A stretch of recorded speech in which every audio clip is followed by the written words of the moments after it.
Jake's legs gave out entirely, and he sat down heavily on a nearby bench as the full implications of their situation became clear.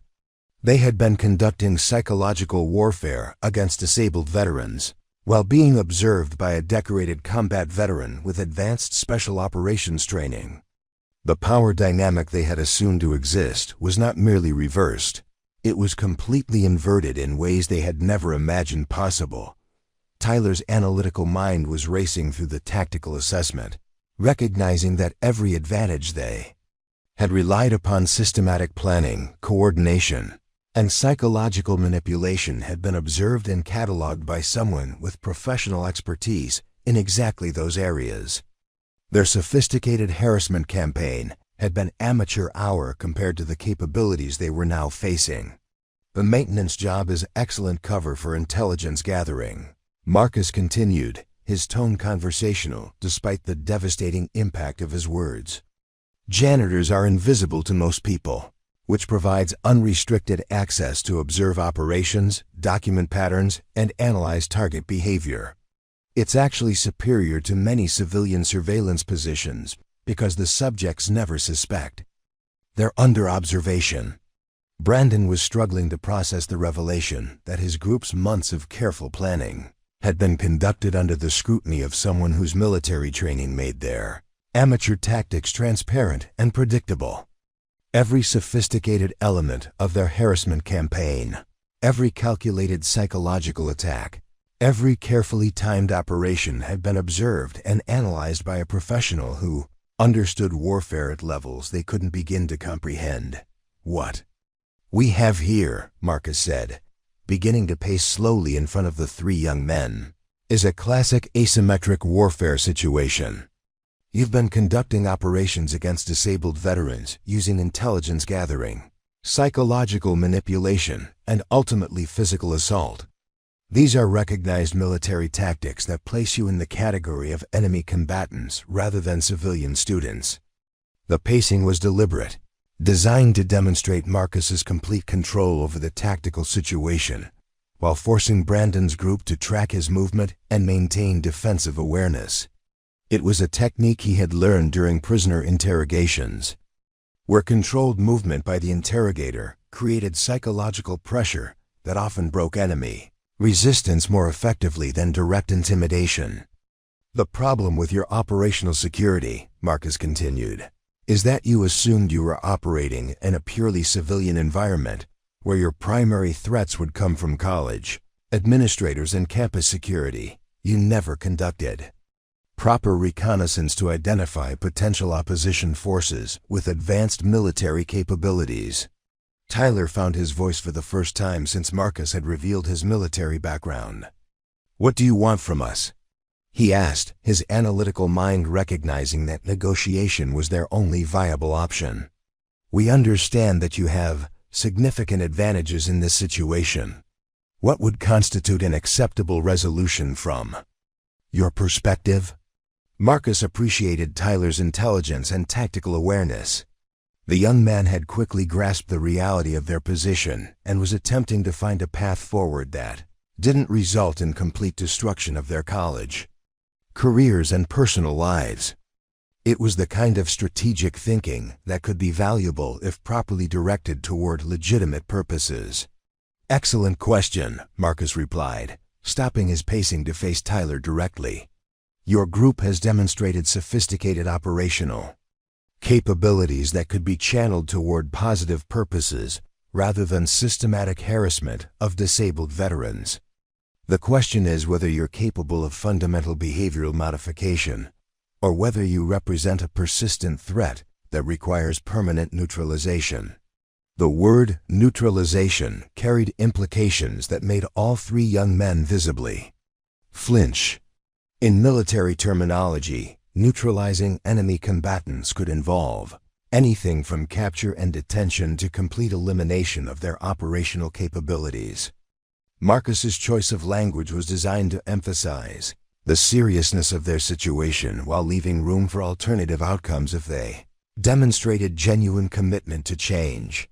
"We'll stop," Brandon said quickly, his earlier arrogance completely abandoned in favor of desperate negotiation. "We'll leave David alone, and we won't bother any other students. We just want to finish our education and move on with our lives. There's no need for this to escalate any further." Marcus studied Brandon's expression with the same clinical assessment. He had once applied to enemy prisoners claiming to possess valuable intelligence. The young man's desperation was genuine, but desperation could motivate either honest cooperation or more sophisticated deception. Determining which response was authentic required careful analysis of psychological indicators and behavioral patterns. "Your willingness to negotiate is noted," Marcus said, "but your previous operations demonstrate advanced deception capabilities that make verbal commitments unreliable. Military doctrine requires verification protocols when dealing with enemy forces who have established patterns of sophisticated psychological manipulation." Jake looked up from the bench where he'd been sitting in stunned silence. "What kind of verification?" he asked, his voice barely above a whisper. The question revealed his understanding that their situation required more than simple promises to resolve satisfactorily. Marcus smiled with genuine approval at Jake's question. "Now we're having a productive strategic discussion. Verification requires demonstrable behavioral change combined with intelligence cooperation that proves your commitment to cessation of hostile operations." The three young men exchanged glances, engaging in rapid nonverbal communication as they tried to understand what Marcus was proposing. Tyler's analytical expression suggested he was beginning to grasp the implications, while Brandon's face showed growing alarm at the prospect of having to provide evidence of their commitment to changed behavior. "Intelligence cooperation?"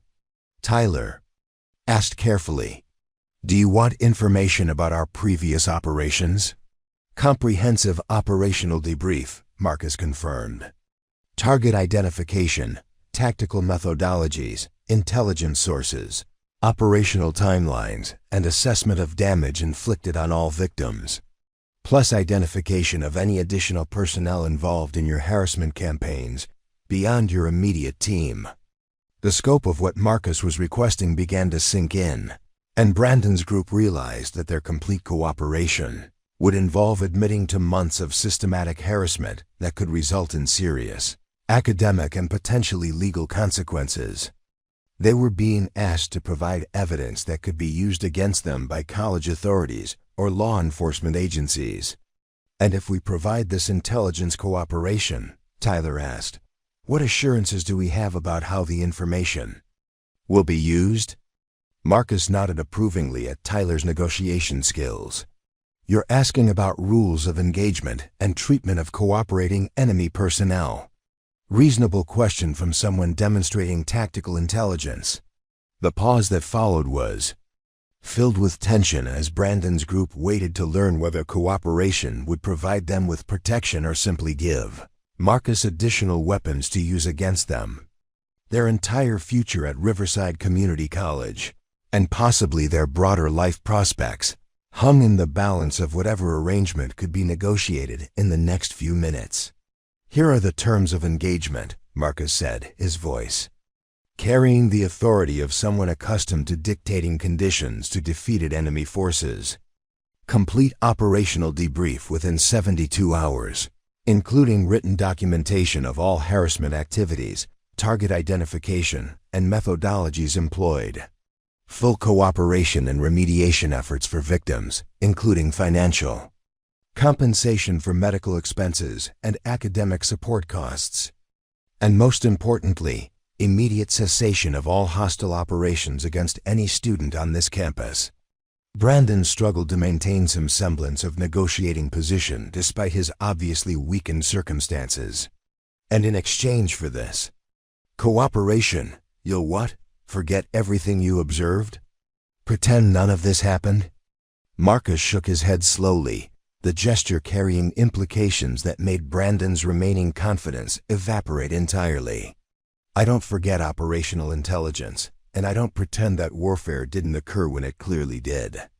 But I do recognize the value of enemy personnel who demonstrate genuine commitment to cessation of hostilities and cooperation with legitimate authorities. Considered beneath his social status, Brandon's inner circle consisted of two other students who seemed to exist primarily to validate his sense of superiority and provide an audience for his cruelty. Jake Morrison was a stocky redhead with freckles and nervous energy who laughed too loudly at Brandon's jokes and seemed desperate to maintain his position in the group. His family owned a successful car dealership, which made him wealthy by most standards, but still dependent on Brandon's approval for social status within their exclusive circle. The third member of the group was Tyler Chun, whose family had made their fortune in real estate development. Tyler was lean and sharp-featured, with dark hair and the kind of quiet intelligence that he used primarily to devise more sophisticated methods of tormenting their chosen targets.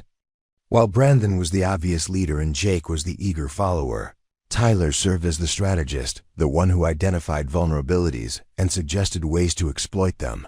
The student they had targeted that day was David Hernandez, a 22-year-old veteran who was using his GI Bill benefits to pursue a degree in social work. David had been injured by an improvised explosive device during his deployment in Iraq, suffering traumatic brain injury that had left him with permanent mobility issues and occasional difficulty with speech. Despite these challenges, he maintained a 3.8 GPA and volunteered at a local veteran support center in his spare time. Marcus had noticed David around campus before, recognizing something familiar in the way the young man carried himself. The particular combination of determination and vulnerability that marked someone who had seen combat and was now trying to rebuild his life in circumstances that most people took for granted. David walked with a slight limp and sometimes needed extra time to process complex information, but his eyes held the same steady resolve that Marcus remembered from his best soldiers. The incident in the corridor had been entirely accidental. David had been navigating around a group of students while carrying a stack of textbooks and research materials for a paper he was writing about PTSD treatment programs. His coordination issues, exacerbated by fatigue from a particularly difficult night's sleep, had caused him to miscalculate the space needed to pass by Brandon's group. The collision had been minor, barely a brush of shoulders, but it had been enough to knock some papers from Brandon's expensive leather messenger bag. What followed was not about the papers or the minor inconvenience of having to pick them up. It was about power, about establishing dominance, about the particular satisfaction that bullies derive from targeting someone they perceive as vulnerable. Brandon had immediately recognized David's disability and had seen an opportunity to demonstrate his superiority in front of his friends and the other students in the hallway. Marcus watched as Brandon deliberately stepped on one of David's notebooks, while the injured veteran tried to gather his scattered materials. The action was casual, almost absent-minded, but Marcus could see the calculation behind it. Brandon was testing boundaries, seeing how far he could push before David would react or someone else would intervene. When David looked up with confusion and asked politely for Brandon to move his foot, the response was immediate and cruel. "Maybe you should watch where you're going next time, Gimpy," Brandon said, his voice loud enough to ensure that everyone in the corridor could hear. "This isn't some VA hospital where everyone has to accommodate your problems." The words hit David like a physical blow, and Marcus saw the young veteran's face flush with shame and anger. But David had been well-trained in de-escalation techniques during his rehabilitation, and he simply nodded and continued gathering his materials while Brandon and his friends laughed at their own cleverness. Marcus found himself gripping his mop handle so tightly that his knuckles had gone white.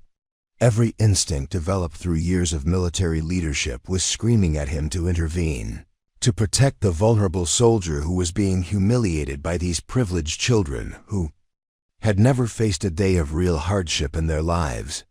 But he forced himself to remain still, to focus on his cleaning duties, to remember all the reasons why getting involved would be a mistake. The confrontation ended when David managed to collect all his materials and limped away without further incident, but Marcus could see the damage that had been done. The young veteran's shoulders were hunched with humiliation, and his usual confident stride had been replaced by the careful, hesitant movement of someone who no longer felt safe in his environment. Over the following weeks, Marcus began to notice a pattern. Brandon and his friends had apparently decided that David made an ideal target for their entertainment. The harassment was subtle but consistently designed to humiliate without crossing any obvious lines that might result in official consequences. They would time their movements through the corridors to coincide with David's schedule, creating accidental collisions that sent his books flying.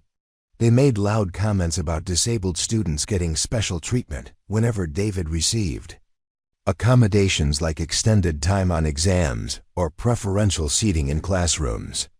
They would occupy tables in the library where David regularly studied, spreading their materials across multiple seats to force him to find alternative locations. The cruelty was sophisticated and systematic, designed by young men who had learned early in life how to exercise power without facing consequences.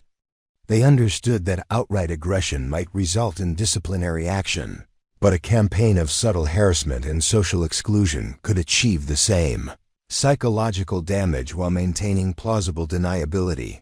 Marcus found himself paying closer attention to David's movements around campus, noting the routes the young veteran took to avoid potential confrontations and the way he had begun to carry himself with the hyper-vigilant awareness that Marcus recognized from his own experience.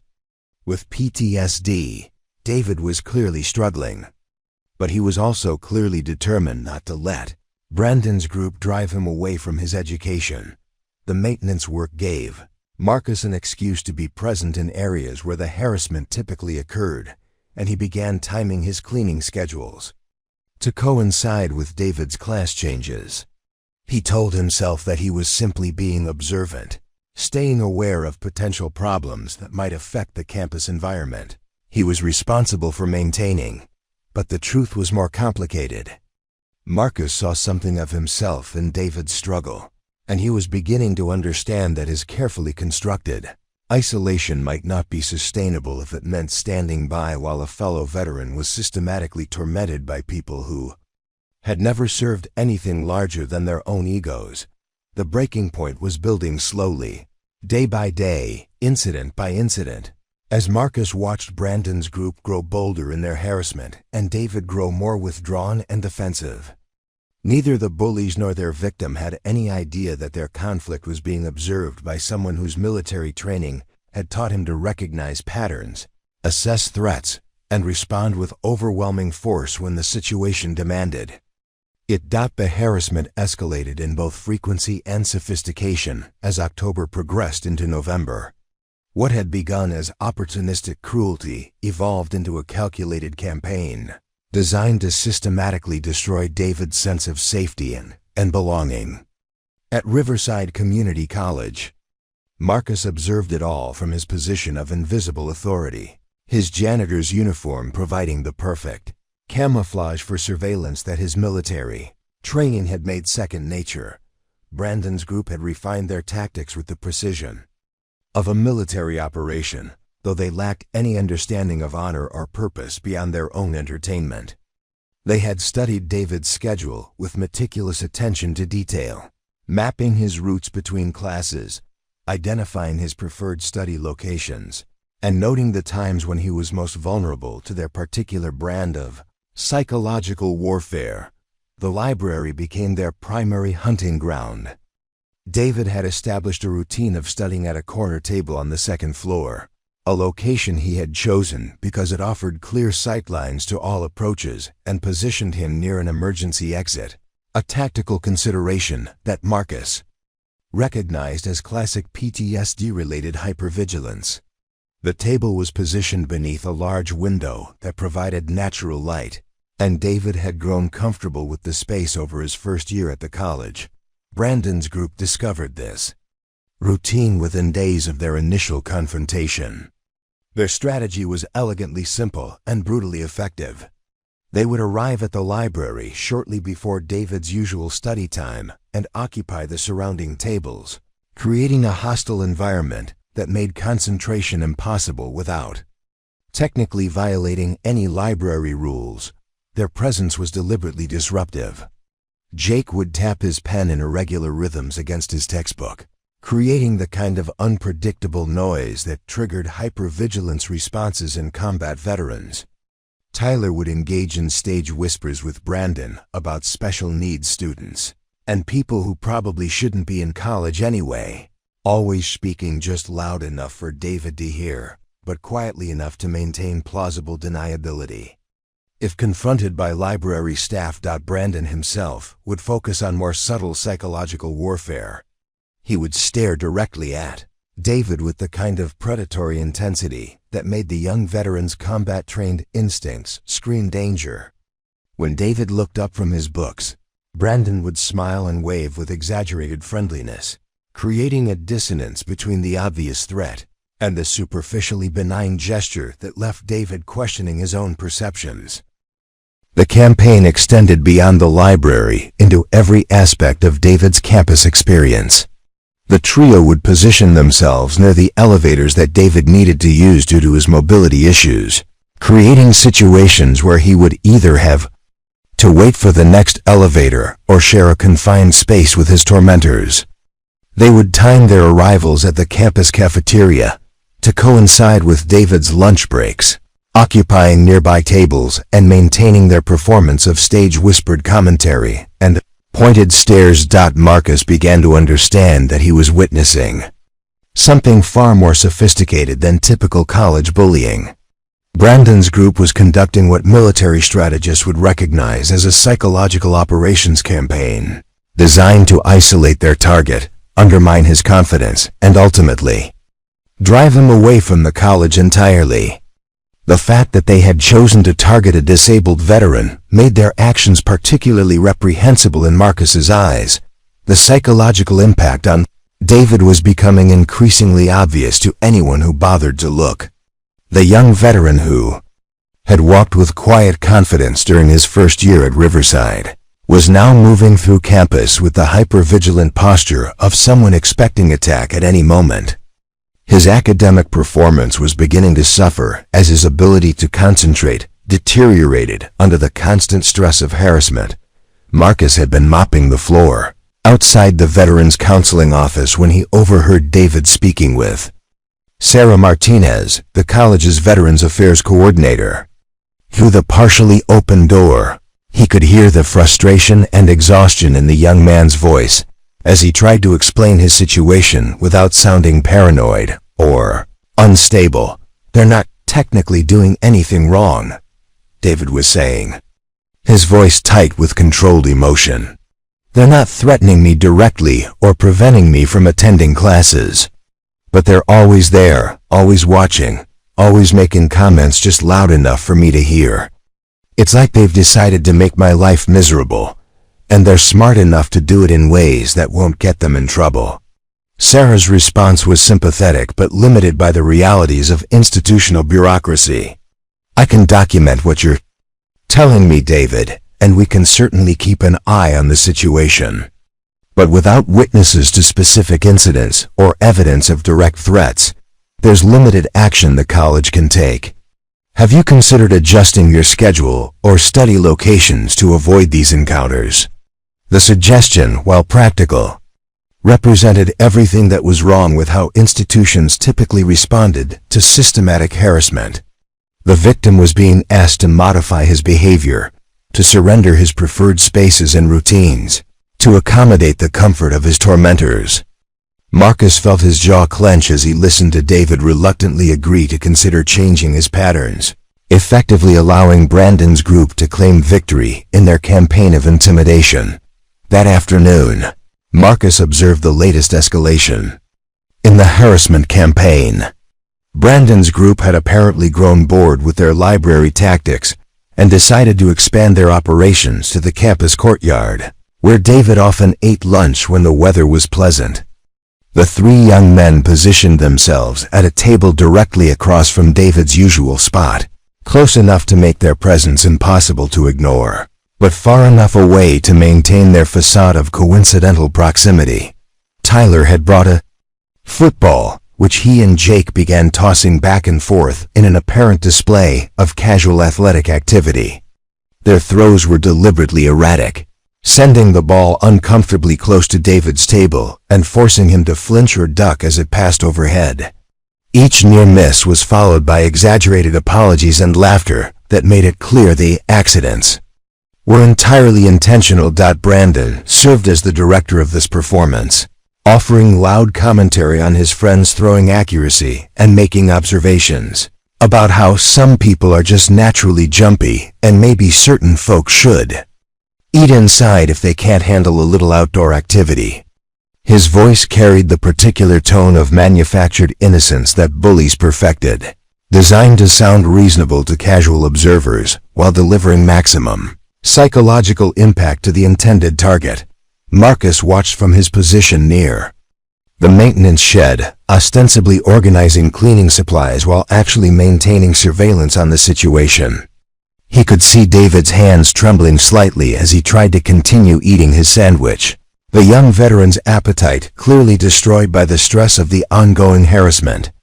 David's eyes swept the courtyard constantly, tracking potential threats with the kind of tactical awareness that came from combat experience, but which was now being weaponized against him by his own survival instincts. The performance continued for nearly 30 minutes, with Brandon's group escalating their behavior incrementally to test the boundaries of what they could accomplish without triggering intervention from campus security or faculty members. They seemed to understand intuitively that their greatest protection lay in the ambiguous nature of their actions. Each individual incident could be dismissed as coincidence or youthful high spirits, but the cumulative effect was devastating to their target's psychological well-being. Marcus found himself cataloging the tactical elements of their harassment campaign with the same analytical precision he had once applied to enemy operations in Afghanistan. Brandon was clearly the strategic commander, making decisions about targets and timing while maintaining enough distance from direct action to preserve his plausible deniability. Jake served as the eager foot soldier, carrying out orders with enthusiasm but limited independent initiative. Tyler functioned as the intelligence specialist, identifying vulnerabilities and developing methods to exploit them. Their choice of David as a target revealed their understanding of power dynamics and institutional weaknesses.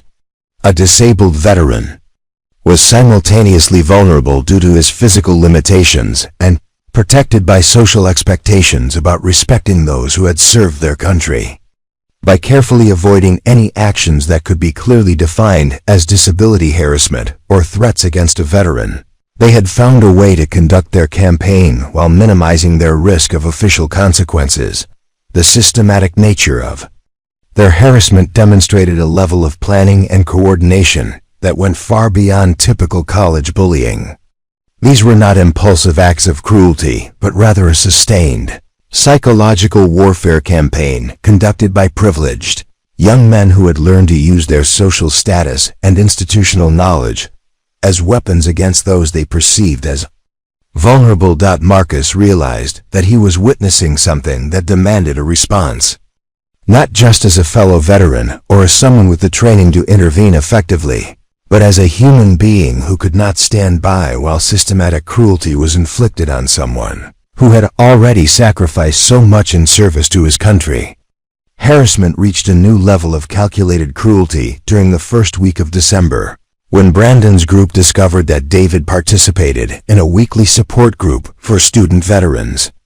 The meeting took place every Thursday evening in a small conference room in the basement of the Student Services building, a space that had been specifically chosen for its privacy and the sense of security it provided to participants who often struggled with crowds and public spaces.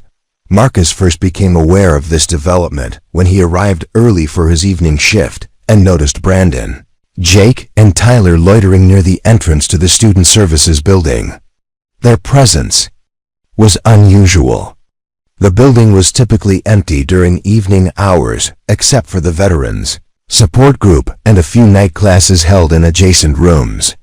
The trio was attempting to appear casual, but Marcus's trained eye immediately recognized the signs of surveillance and planning. From his position near the loading dock where he was unloading cleaning supplies, Marcus watched as the three young men observed the arrival of support group participants. David was among the last to arrive, his cautious approach to the building entrance revealing his awareness that something felt wrong about the situation. The other veterans, a mix of older students from Iraq and Afghanistan deployments and a few younger individuals from more recent conflicts, moved with similar wariness, their combat-trained instincts alerting them to potential threats even in what should have been a safe environment. The support group had become David's primary source of stability and healing his time at Riverside Community College. Weekly sessions provided a space where he could discuss his struggles with peers who understood the unique challenges of transitioning from military service to civilian academic life.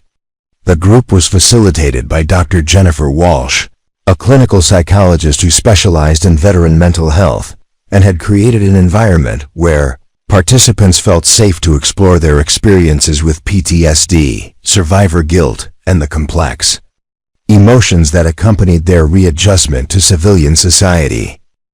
Brandon's group had apparently identified this vulnerability through careful observation and possibly through eavesdropping on David's conversations with other students. The support group represented David's most private and emotionally significant activity on campus, making it an ideal target for psychological warfare. Designed to invade his sense of sanctuary and safety, their initial strategy was to simply establish a presence near the building during group meetings, creating an atmosphere of surveillance and intimidation without directly interfering with the sessions. Brandon would position himself near the main entrance, ostensibly studying or talking on his phone, but obviously monitoring the arrival and departure of group participants. Jake and Tyler would take positions at other strategic locations around the building, creating a perimeter of observation that made it impossible for David to enter or leave without being watched. The psychological impact was immediate and devastating. David began arriving at group sessions visibly agitated, his hypervigilance heightened by the knowledge that his tormentors were tracking his most vulnerable moments. During sessions, he struggled to focus on the therapeutic work, his attention constantly drawn to concerns about what Brandon's group might be planning and whether they had found ways to monitor the actual content of the meetings. Dr. Walsh noticed the change in David's demeanor immediately. During their private check-in before one session, she gently probed about the increased anxiety and distraction that had become obvious in his participation. David reluctantly explained about the harassment campaign, though he downplayed its severity and insisted that he could handle the situation without intervention. The escalation came 2 weeks later, when Brandon's group decided that passive surveillance was insufficient for their purposes. They had apparently researched the layout of the Student Services building and discovered that the conference room where the support group met was adjacent to a maintenance closet that shared a thin wall with the meeting space. By positioning themselves in the hallway outside the closet, they could potentially overhear conversations from the group sessions. Marcus discovered this development purely by accident when he arrived to restock supplies in the maintenance closet, and found evidence that someone had been using the space for unauthorized purposes. A small piece of tape had been placed over the lock mechanism to prevent it from engaging fully, and there were scuff marks on the floor that suggested repeated visits. His military training in counterintelligence immediately recognized the signs of covert surveillance operations. The next Thursday evening, Marcus positioned himself in a location where he could observe the area around the maintenance closet without being detected. His suspicions were confirmed when he watched Tyler Chun slip into the closet, approximately 15 minutes after the support group session had begun. The young man carried a small device that Marcus recognized as a digital audio recorder, clearly intending to capture the private conversations of veterans discussing their most traumatic experiences. The violation represented a fundamental escalation. In the harassment campaign, Brandon's group was no longer content with public intimidation and psychological warfare. They were now attempting to weaponize the private therapeutic conversations of combat veterans who were struggling with invisible wounds from their service. The potential for this recorded material to be used for further harassment or public humiliation was enormous, and the psychological damage to David and the other group members could be catastrophic. Marcus felt something cold and dangerous settling in his chest as he watched Tyler position himself against the shared wall, his recording device active and his attention focused on capturing the vulnerable admissions of men and women who had risked their lives in service to their country. The young man's expression showed no awareness of the profound violation he was committing, no understanding that he was attacking the very foundation of trust and safety that made therapeutic healing possible. The support group session that evening was particularly intense, with several members sharing deeply personal experiences related to combat trauma and survivor guilt. David had been gradually opening up about his experiences in Iraq, describing the IED explosion that had killed 2 of his fellow soldiers and left him with permanent disabilities. The process of verbalizing these memories was an essential part of his healing journey, but it required absolute trust in the confidentiality and safety of the therapeutic environment. Marcus remained in position throughout the session, documenting Tyler's surveillance activities and noting the times when the young man seemed most engaged with his recording efforts. The systematic nature of the operation was clear. This was not an impulsive act of curiosity, but a planned intelligence-gathering mission designed to provide ammunition for future harassment campaigns. When the support group session ended and participants began to leave the building, Marcus watched Tyler carefully pack his recording equipment and slip out of the maintenance closet. The young man's movements were confident and satisfied, suggesting that he had successfully captured the private conversations he had been seeking. He rejoined Brandon and Jake outside the building, and the 3 of them departed with the casual demeanor of people who had just completed a successful mission. That the implications of what Marcus had witnessed extended far beyond David's individual situation. The entire veteran support group had been compromised, their private therapeutic conversations potentially recorded and weaponized by individuals who had no understanding of the courage required to seek help for invisible wounds. The trust that Dr. Walsh had carefully built over months of group sessions could be destroyed in an instant if participants learned that their most vulnerable moments had been captured and could be used against them. Marcus found himself facing a decision that would determine not only David's future at Riverside Community College, but also the safety and well-being of every veteran who participated in the support group. His carefully maintained isolation and commitment to avoiding confrontation was now in direct conflict with his duty to protect fellow veterans who were being targeted by an enemy that was sophisticated, relentless, and completely without honor. Line between observer and participant had been crossed, and Marcus could no longer pretend that remaining uninvolved was a viable option. Brandon's group had escalated their harassment campaign to a level that threatened the fundamental therapeutic process that was helping combat veterans heal from their service-related trauma. The time for passive observation was ending, and the skills that Marcus had spent years trying to suppress were beginning to stir with the promise of decisive action. The discovery of the surveillance operation triggered something deep within Marcus that he had been working to suppress since his discharge from the Army. For months, he had maintained his careful routine of invisibility, convincing himself that his role was to observe and clean up after others, not to engage in the kind of tactical thinking that had defined his military career. But watching Tyler violate the sacred space of veteran therapy sessions had awakened the protective instincts that no amount of civilian conditioning could fully erase. Marcus spent the weekend analyzing the situation with the same methodical approach he had once applied to combat operations in hostile territory.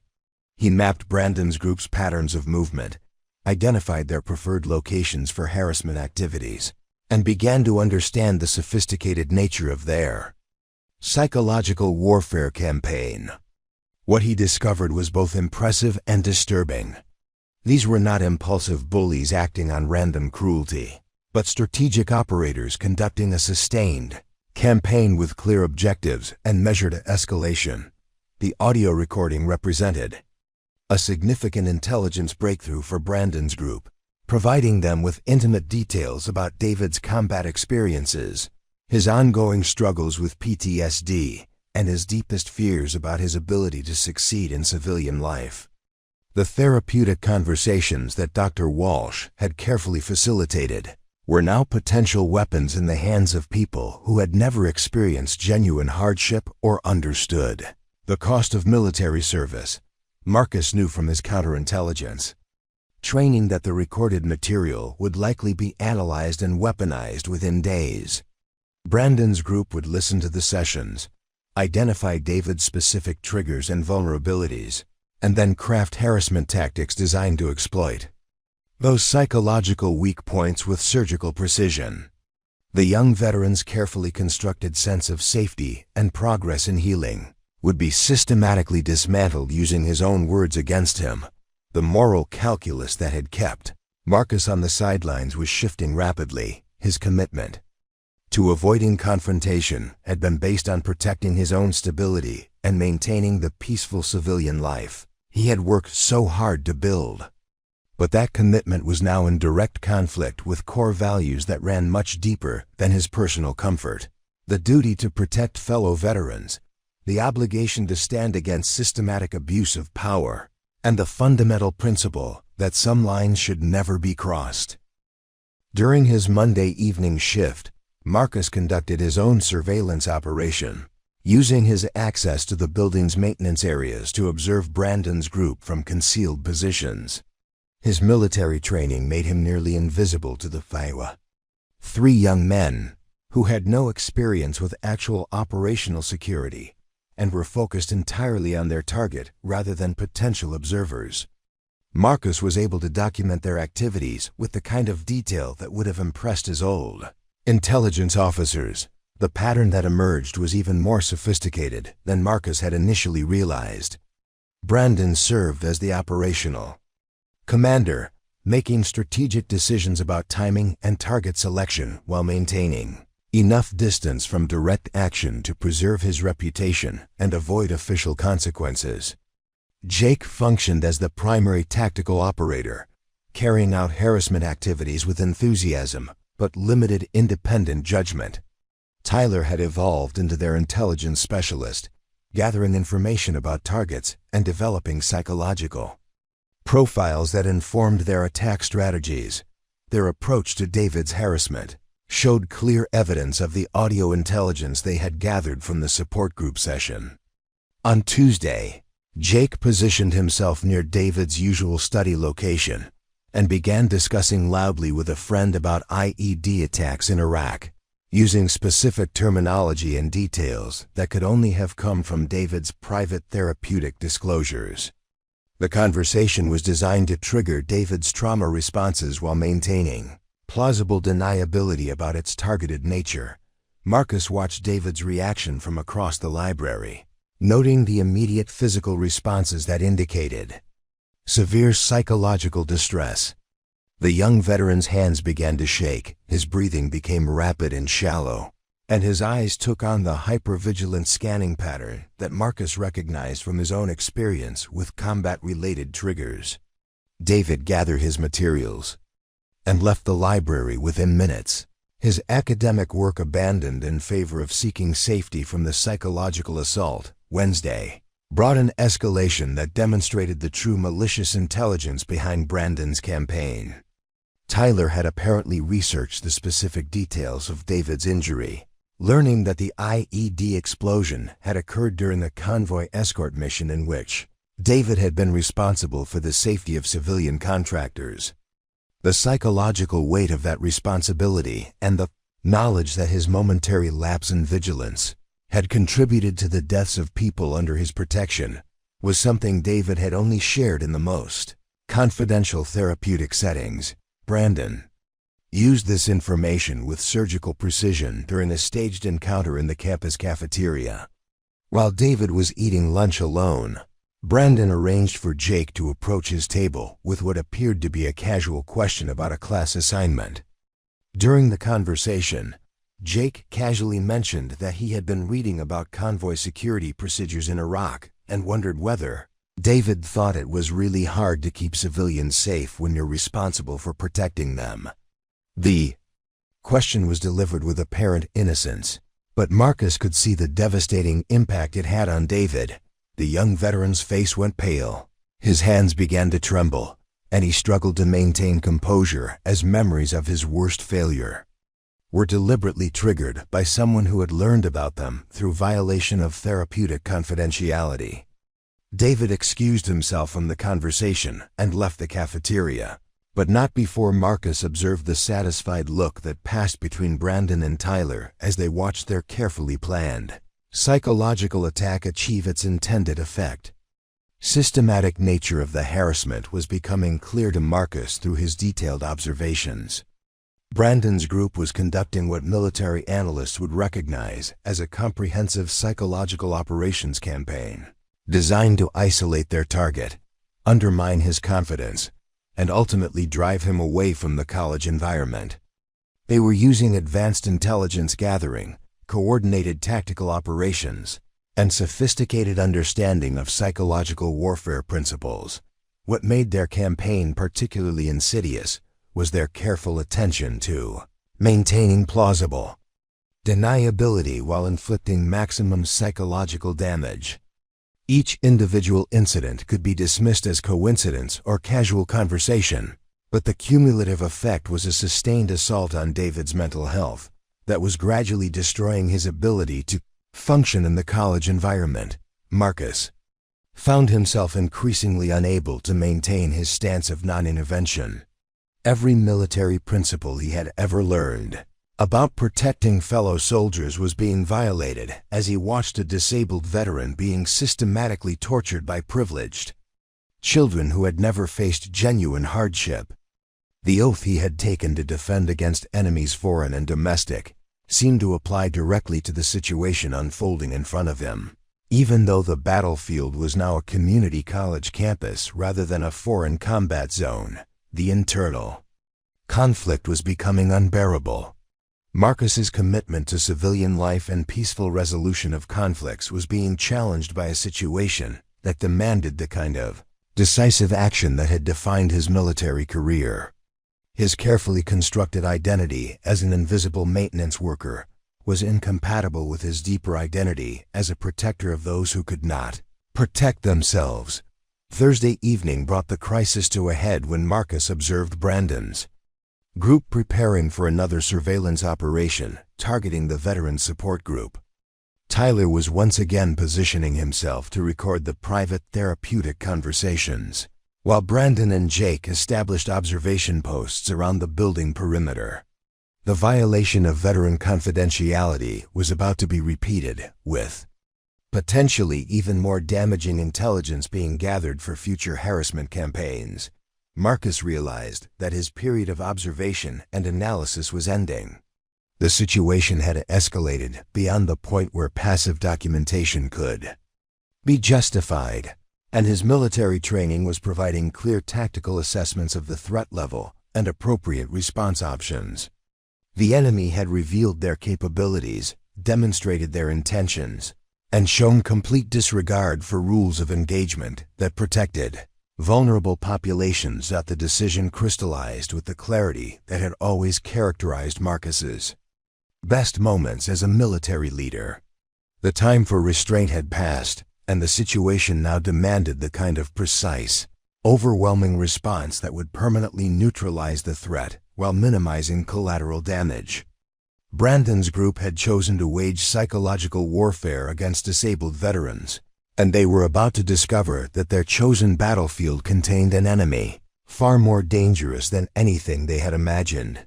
The breaking point arrived.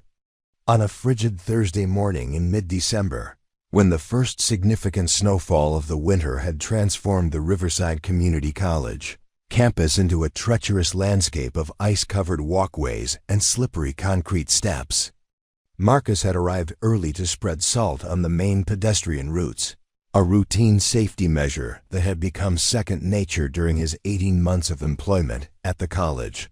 The liberal arts building featured a grand staircase leading to its main entrance, constructed of polished granite that became lethally slippery when wet. 37 steps descended from the main doors to the campus courtyard, with metal handrails on both sides and a central divider that created two parallel staircases. The architectural design was impressive in fair weather, but represented a significant hazard during winter conditions, requiring careful maintenance to ensure student safety. Marcus had completed the salt treatment and was returning to the maintenance shed to store his equipment when he noticed David Hernandez approaching the building from the parking area. The young veteran was moving with his characteristic careful gait, his disability making him particularly vulnerable to slips and falls. On the icy surfaces, David carried his usual leather messenger bag filled with textbooks and research materials, and his attention was focused on navigating the treacherous walkway rather than monitoring his surroundings for potential threats from his position near the loading dock. Marcus observed Brandon's group emerging from the main entrance of the liberal arts building. The three young men appeared to be engaged in casual conversation, but Marcus's trained eye immediately recognized the signs of operational planning. Their positioning was too precise, their movements too coordinated, and their attention too focused on David's approach to be coincidental. Brandon had positioned himself at the top of the staircase, apparently organizing papers from his expensive leather briefcase while maintaining clear observation of David's progress across the courtyard. Jake and Tyler flanked him on either side, creating a formation that would funnel any ascending traffic through a controlled bottleneck. The tactical arrangement was sophisticated enough to suggest careful planning, though Marcus doubted that Brandon's group understood the military principles they were unconsciously implementing. David reached the base of the staircase and began his careful ascent, using the handrail for support and taking his time to ensure stable footing on the salt-treated, but still hazardous surface. His vulnerability was obvious. His mobility issues, combined with the icy conditions, made him dependent on the handrail and unable to react quickly to unexpected situations. Marcus felt his stomach tighten as he recognized the setup that was developing.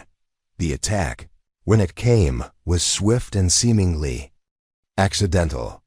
As David reached the midpoint of the staircase, Brandon initiated what appeared to be a casual conversation with his friends, stepping backward without looking and colliding with David in a manner that seemed completely unintentional.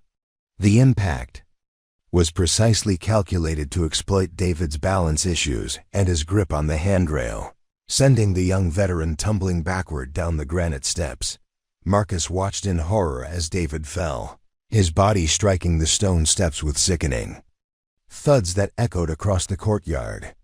The young veteran's messenger bag burst open, scattering books and papers across the staircase as he rolled helplessly down the treacherous surface. The sound of his head striking the granite was audible even from Marcus's position 50 yards away, and by the time David's body came to rest at the bottom of the stairs, he was motionless and bleeding from a head wound. The aftermath unfolded with terrible precision. Brandon immediately began his performance of shocked concern, rushing down the stairs to kneel beside David's unconscious form, while calling loudly for someone to contact emergency services. Jake and Tyler joined the performance, their voices carrying across the courtyard as they expressed dismay at the terrible accident that had just occurred.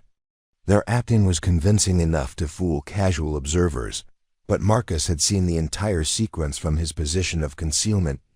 Campus security arrived within minutes, followed by paramedics who began treating David's injuries while Brandon's group provided their account of the incident. According to their version, David had simply lost his footing on the icy stairs, and Brandon had been unable to prevent the fall despite his attempts to help. The security personnel accepted this explanation without question, focusing their attention on the medical emergency rather than investigating the circumstances that had led to David's fall. Marcus remained in position as David was loaded onto a stretcher and transported to the hospital, his mind racing with the implications of what he had witnessed. The attack had been carefully planned and flawlessly executed, designed to appear accidental while causing maximum physical and psychological damage to their target. Brandon's group had escalated their harassment campaign to the level of actual physical assault, crossing a line that transformed their activities from systematic bullying into criminal behavior. The investigation that followed was cursory and predictable. Campus security reviewed the incident as a routine slip-and-fall accident, noting the hazardous weather conditions and David's known mobility issues as contributing factors. Brandon's group provided consistent statements that portrayed them as innocent bystanders who had witnessed an unfortunate accident, and their version of events was accepted without challenge. Marcus found himself consumed by a rage that he had not experienced since his combat deployments.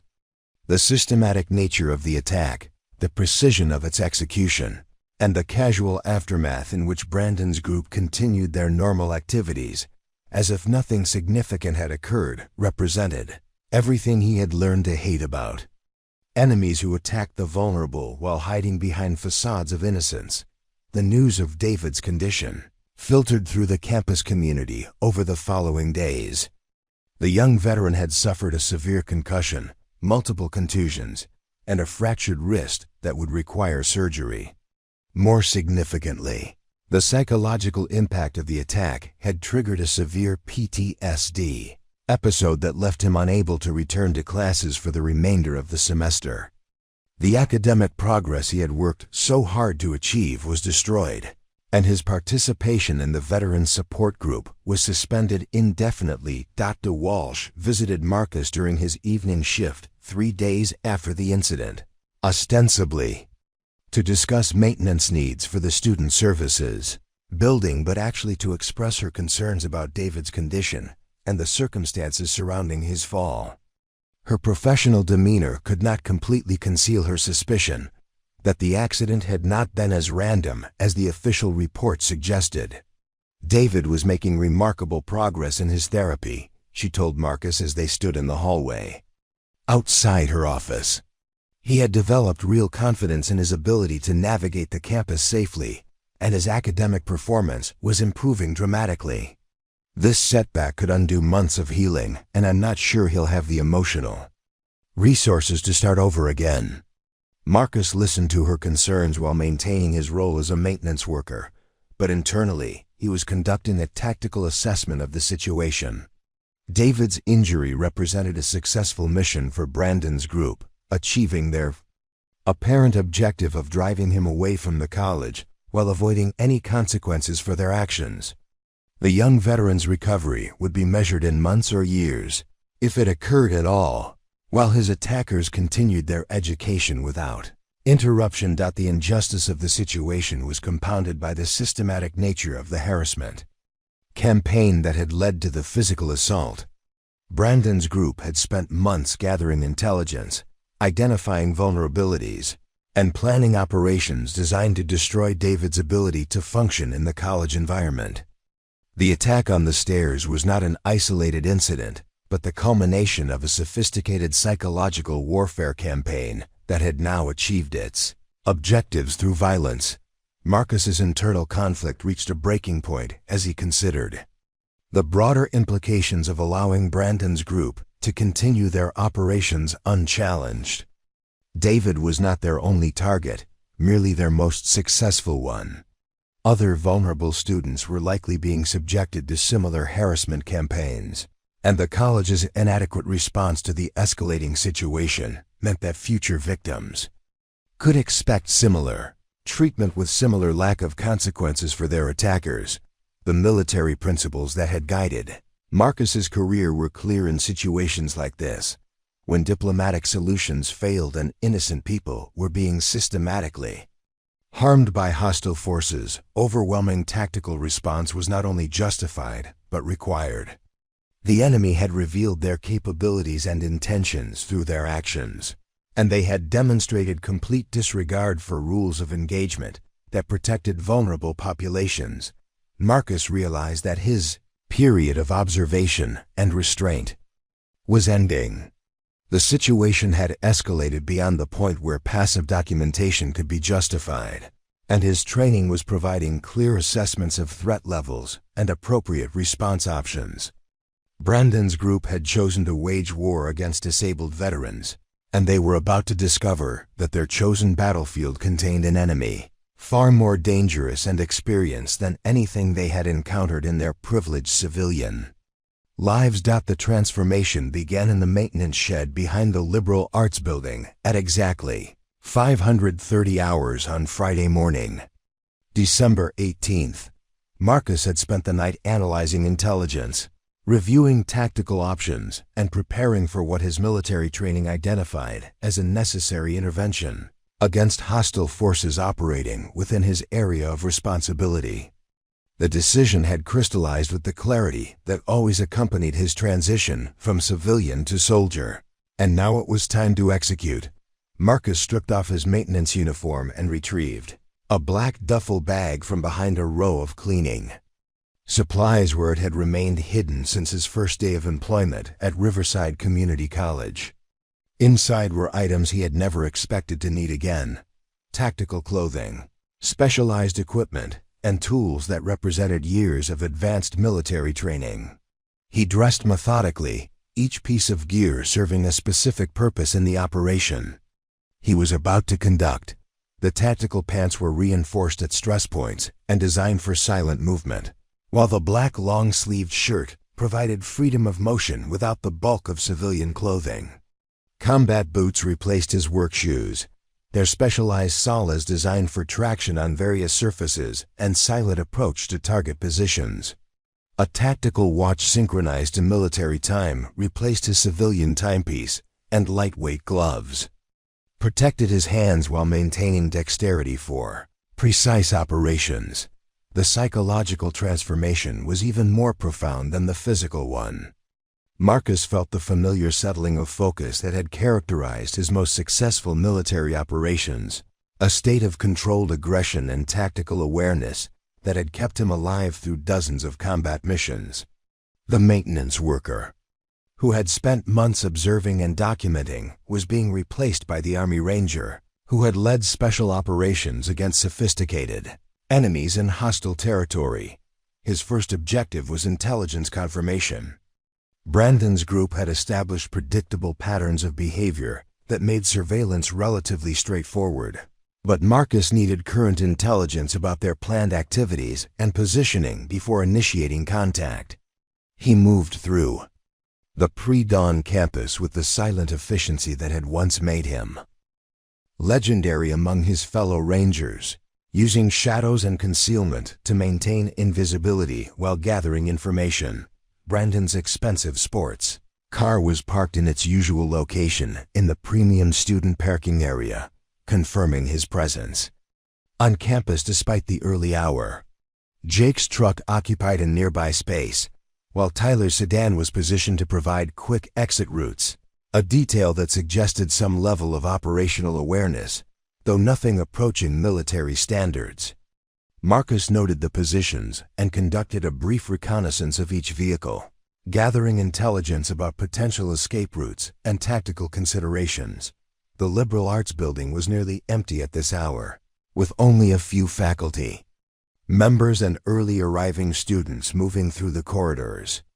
Marcus used his maintenance access to enter the building through a service entrance, his movements tracked by security cameras that would show only a familiar maintenance worker conducting routine early morning duties. His intimate knowledge of the building's layout, gained through months of cleaning and repair work, now provided tactical advantages that Brandon's group could never anticipate. Marcus positioned himself in a maintenance alcove with clear sight lines, to the main entrance and the granite staircase where David had been attacked. From this position, he could observe Brandon's group when they arrived for their morning classes while remaining completely invisible to their surveillance. His military training in observation and target identification made him capable of tracking multiple subjects simultaneously while maintaining concealment. Brandon arrived first, his confident stride and casual demeanor revealing no awareness that he was now under surveillance by someone with advanced military training. He climbed the same staircase where he had orchestrated David's fall, apparently reviewing notes for an upcoming class and maintaining the facade of being a serious student, rather than a sophisticated bully who had just succeeded in permanently damaging a disabled veteran. Jake and Tyler arrived within minutes of each other, their reunion at the top of the stairs accompanied by the kind of casual conversation that masked their satisfaction at having successfully completed their most ambitious harassment operation. Marcus observed their body language and interaction patterns, noting details that would inform his tactical approach when the time came for direct engagement. The opportunity presented itself during the mid-morning break between classes when Brandon's group gathered in their usual location near the campus courtyard to conduct what appeared to be a routine social interaction, but which Marcus recognized as an operational debrief. Their positioning was tactically vulnerable, clustered together, with their attention focused inward rather than maintaining situational awareness of their surroundings. Marcus approached from their blind spot, using natural concealment and his advanced movement techniques to close the distance without triggering their detection. His footsteps were silent on the concrete walkway, and his approach angle ensured that their first awareness of his presence would come when he was already within engagement range. The element of surprise was complete, giving him overwhelming tactical advantage before the confrontation even began. "Gentlemen," Marcus said quietly, his voice carrying the authority that had once commanded Ranger units in combat operations. The three young men turned simultaneously, their expressions shifting from casual confidence to confusion, and then to something approaching alarm as they registered the presence of someone whose demeanor was fundamentally different from anything they had previously encountered. Brandon recovered first, his privileged background having taught him to assert dominance in social situations through aggressive confidence. "Can we help you with something?" he asked, his tone dismissive and designed to establish his authority over what he assumed was merely a maintenance worker interrupting their conversation. Marcus studied each of them with the kind of clinical assessment he had once applied to enemy combatants, noting their physical capabilities, psychological profiles, and tactical positioning. Brandon was clearly the leader, accustomed to using his social status and physical presence to intimidate others. Jake was the follower, dependent on group dynamics for confidence and likely to panic when separated from his support structure. Tyler was the strategist, intelligent enough to recognize danger, but lacking the combat experience to respond effectively to a genuine threat. "My name is Marcus Sullivan," he said, his voice maintaining the controlled tone that had once commanded respect from hardened combat veterans. "I've been observing your activities for several months, and I believe we need to have a conversation about your treatment of David Hernandez." The mention of David's name triggered immediate defensive responses from all three young men.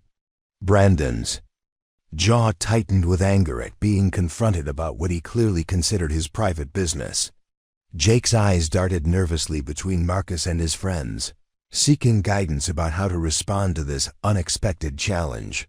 Tyler's expression revealed calculation as he tried to assess the threat level and develop appropriate countermeasures.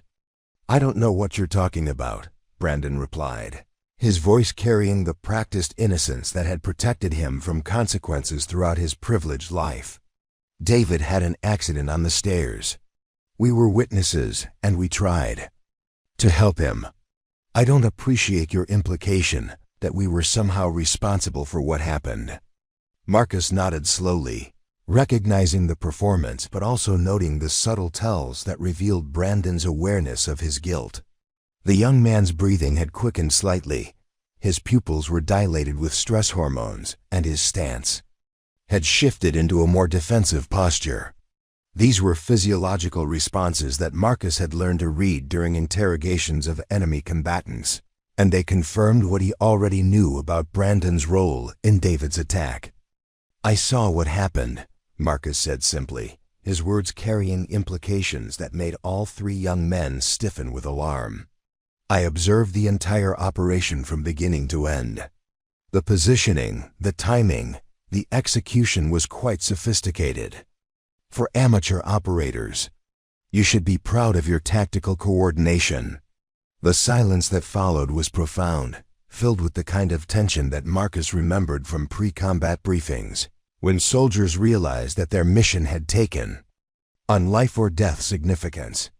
Brandon's group was beginning to understand that their carefully constructed facade of innocence had been penetrated by someone with the skills and knowledge to recognize their deception.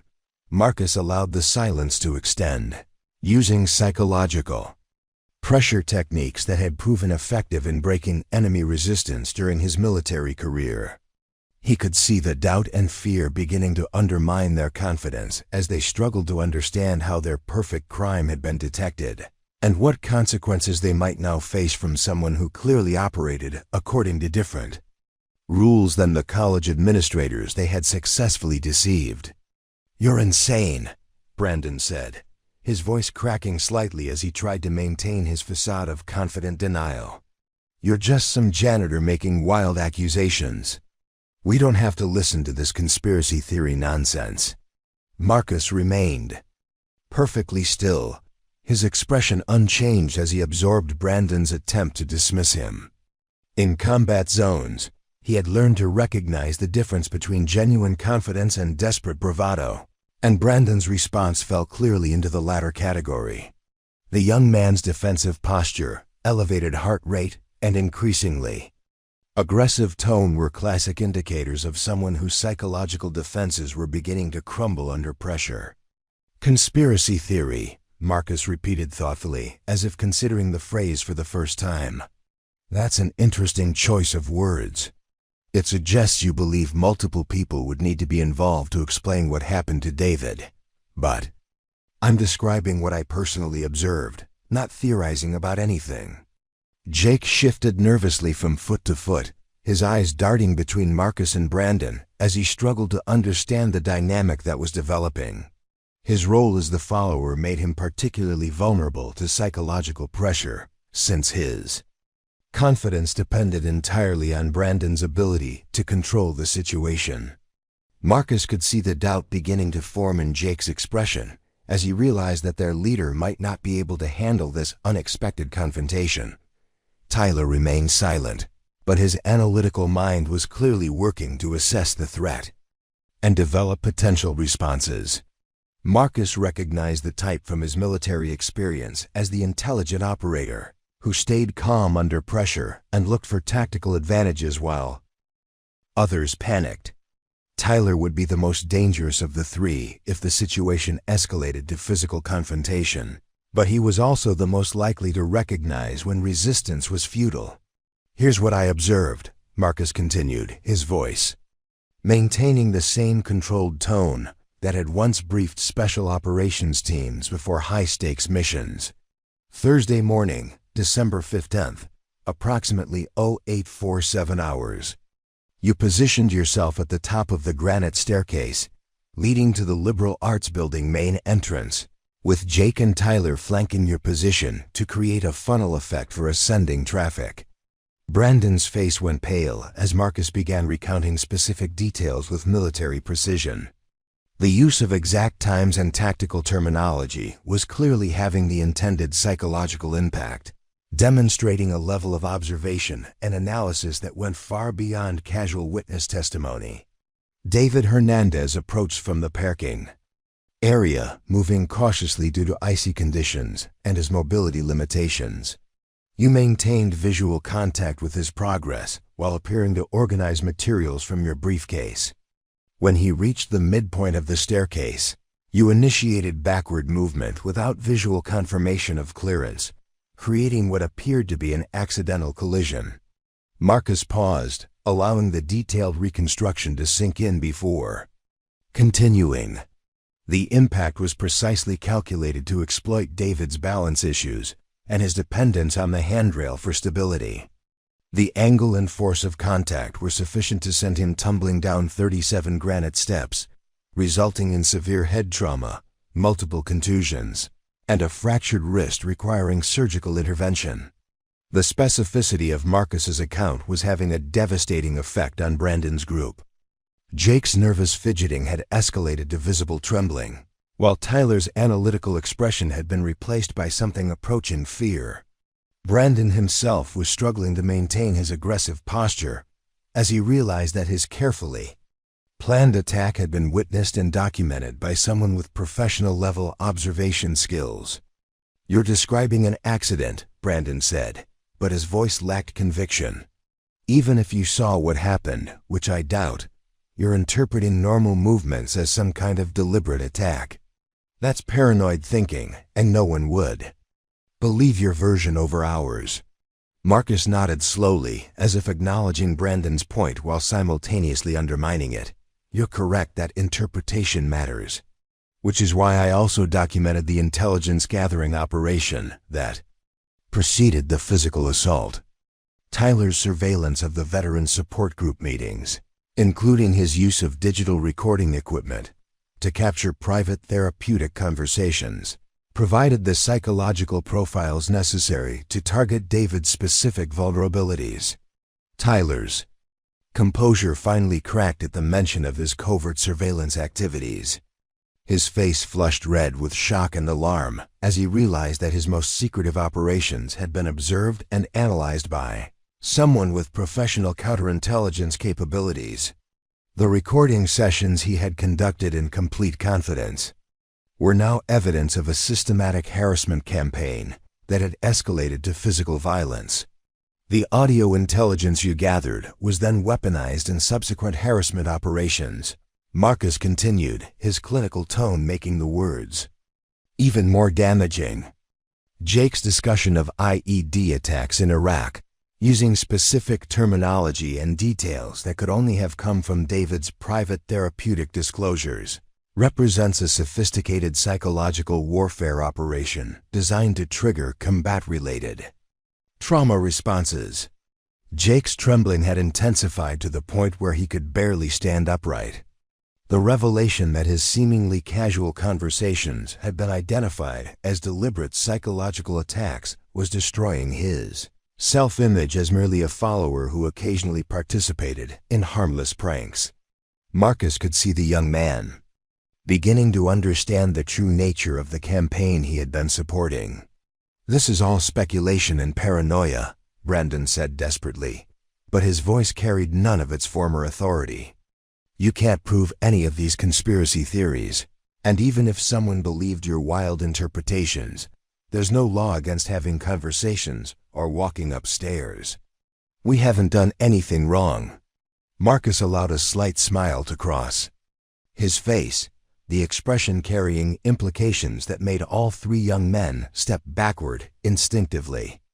"You're absolutely right that proof matters in civilian legal proceedings. But we're not in a courtroom, and I'm not bound by the same rules of evidence that protect you from academic consequences." The threat was implicit but unmistakable. Marcus was operating according to different standards than the college administrators and security personnel who had been so easily deceived by Brandon's group. His military background provided him with capabilities and authorities that existed outside the civilian systems they had learned to manipulate. "What do you want?" Tyler asked, his analytical mind recognizing that negotiation might be more productive than continued denial. His question revealed his understanding that Marcus held significant advantages in their current situation, and that escalation would likely result in outcomes unfavorable to their interests. Marcus studied Tyler with approval, recognizing the intelligence that had made him the most effective member of Brandon's harassment team. "I want David Hernandez to be able to complete his education without further interference from your operations. I want the other vulnerable students on this campus to be safe from your targeting. And I want you to understand the consequences of conducting warfare against disabled veterans. The word warfare hung in the air between them like a declaration of intent. Marcus had deliberately chosen military terminology to emphasize that he viewed their harassment campaign not as college pranks, but as hostile operations that warranted appropriate response under the rules of engagement he had learned during his combat deployments. Brandon made one final attempt to assert control over the situation. "You're threatening us," he said, his voice rising with desperation and anger. "I'm going to report this harassment to campus security and have you fired from your pathetic janitor job. My father has connections with the college administration, and we'll see how tough you are when you're unemployed and facing criminal charges for intimidation." Marcus listened to Brandon's threat with the same clinical detachment he had once applied to enemy propaganda broadcast during psychological operations missions. The young man's attempt to use his family's influence and social connections revealed both his fundamental dependence on external power structures and his complete failure to understand the nature of the confrontation he had initiated. "Your father's connections are certainly impressive," Marcus acknowledged, his tone suggesting genuine respect rather than mockery. "Construction companies, charitable foundations, political influence, it's quite a network. I'm sure it's been very effective at resolving problems for you throughout your life." The acknowledgement seemed to restore some of Brandon's confidence, until Marcus continued speaking with the same calm authority. "Unfortunately, those connections operate within civilian systems that don't apply to military personnel conducting operations against enemy combatants who have targeted disabled veterans for systematic harassment and physical assault." The words hit Brandon's group like a physical blow, and Marcus could see the exact moment when they began to understand that their situation had fundamentally changed. The comfortable assumptions that had protected them throughout their lives, their social status, their family connections, their ability to manipulate civilian authorities, were suddenly irrelevant when confronted by someone who operated according to entirely different rules. "You're not military personnel," Brandon said, but his voice carried none of its former certainty. "You're a janitor. You clean toilets and empty trash cans. You can't just declare yourself some kind of soldier and start threatening students." Marcus reached into his pocket and withdrew a worn leather wallet, extracting a military identification card that he held up for their inspection. The plastic card bore his photograph, rank insignia, and service details that immediately dispelled any doubts about his military credentials. Staff Sergeant Marcus Sullivan, 75th Ranger Regiment, with deployment ribbons and commendation indicators that spoke to extensive combat experience. 22 years of active duty, Marcus said quietly, returning the identification to his wallet. 12 combat deployments across Iraq, Afghanistan, and classified operations in other theaters. Bronze Star with V device for Valor, Purple Heart with Oak Leaf Cluster, Combat Infantryman Badge, Ranger Tab, and enough specialized training certificates to fill a filing cabinet. Jake's legs gave out entirely, and he sat down heavily on a nearby bench as the full implications of their situation became clear. They had been conducting psychological warfare against disabled veterans, while being observed by a decorated combat veteran with advanced special operations training. The power dynamic they had assumed to exist was not merely reversed, it was completely inverted in ways they had never imagined possible. Tyler's analytical mind was racing through the tactical assessment, recognizing that every advantage they had relied upon systematic planning, coordination, and psychological manipulation had been observed and cataloged by someone with professional expertise in exactly those areas. Their sophisticated harassment campaign had been amateur hour compared to the capabilities they were now facing. The maintenance job is excellent cover for intelligence gathering, Marcus continued, his tone conversational despite the devastating impact of his words. Janitors are invisible to most people. which provides unrestricted access to observe operations, document patterns, and analyze target behavior. It's actually superior to many civilian surveillance positions because the subjects never suspect. They're under observation. Brandon was struggling to process the revelation that his group's months of careful planning had been conducted under the scrutiny of someone whose military training made their amateur tactics transparent and predictable. Every sophisticated element of their harassment campaign, every calculated psychological attack, every carefully timed operation had been observed and analyzed by a professional who understood warfare at levels they couldn't begin to comprehend. "What we have here," Marcus said, beginning to pace slowly in front of the three young men, "is a classic asymmetric warfare situation. You've been conducting operations against disabled veterans using intelligence gathering, psychological manipulation, and ultimately physical assault. These are recognized military tactics that place you in the category of enemy combatants rather than civilian students." The pacing was deliberate, designed to demonstrate Marcus's complete control over the tactical situation, while forcing Brandon's group to track his movement and maintain defensive awareness. It was a technique he had learned during prisoner interrogations, where controlled movement by the interrogator created psychological pressure that often broke enemy resistance more effectively than direct intimidation. "The problem with your operational security," Marcus continued, "is that you assumed you were operating in a purely civilian environment where your primary threats would come from college, administrators, and campus security. You never conducted proper reconnaissance to identify potential opposition forces with advanced military capabilities." Tyler found his voice for the first time since Marcus had revealed his military background. "What do you want from us?" he asked, his analytical mind recognizing that negotiation was their only viable option. "We understand that you have significant advantages in this situation. What would constitute an acceptable resolution from your perspective?" Marcus appreciated Tyler's intelligence and tactical awareness. The young man had quickly grasped the reality of their position and was attempting to find a path forward that didn't result in complete destruction of their college, careers, and personal lives. It was the kind of strategic thinking that could be valuable if properly directed toward legitimate purposes. "Excellent question," Marcus replied, stopping his pacing to face Tyler directly. "Your group has demonstrated sophisticated operational capabilities that could be channeled toward positive purposes rather than systematic harassment of disabled veterans. The question is whether you're capable of fundamental behavioral modification, or whether you represent a persistent threat that requires permanent neutralization." The word neutralization carried implications that made all three young men visibly flinch.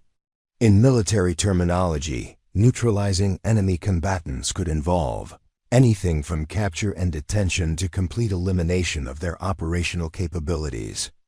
Marcus's choice of language was designed to emphasize the seriousness of their situation while leaving room for alternative outcomes if they demonstrated genuine commitment to change. "We'll stop," Brandon said quickly, his earlier arrogance completely abandoned in favor of desperate negotiation. "We'll leave David alone, and we won't bother any other students. We just want to finish our education and move on with our lives. There's no need for this to escalate any further." Marcus studied Brandon's expression with the same clinical assessment he had once applied to enemy prisoners claiming to possess valuable intelligence. The young man's desperation was genuine, but desperation could motivate either honest cooperation or more sophisticated deception. Determining which response was authentic required careful analysis of psychological indicators and behavioral patterns. "Your willingness to negotiate is noted," Marcus said, "but your previous operations demonstrate advanced deception capabilities that make verbal commitments unreliable. Military doctrine requires verification protocols when dealing with enemy forces who have established patterns of sophisticated psychological manipulation." Jake looked up from the bench where he'd been sitting in stunned silence. "What kind "Of verification?" he asked, his voice barely above a whisper. The question revealed his understanding that their situation required more than simple promises to resolve satisfactorily. Marcus smiled with genuine approval at Jake's question. "Now we're having a productive strategic discussion. Verification requires demonstrable behavioral change combined with intelligence cooperation that proves your commitment to cessation of hostile operations." The three young men exchanged glances, engaging in rapid nonverbal communication as they tried to understand what Marcus was proposing. Tyler's analytical expression suggested he was beginning to grasp the implications, while Brandon's face showed growing alarm at the prospect of having to provide evidence of their commitment to changed behavior. "Intelligence cooperation?" Tyler asked carefully. "Do you want information about our previous operations?" "Comprehensive operational debrief," Marcus confirmed.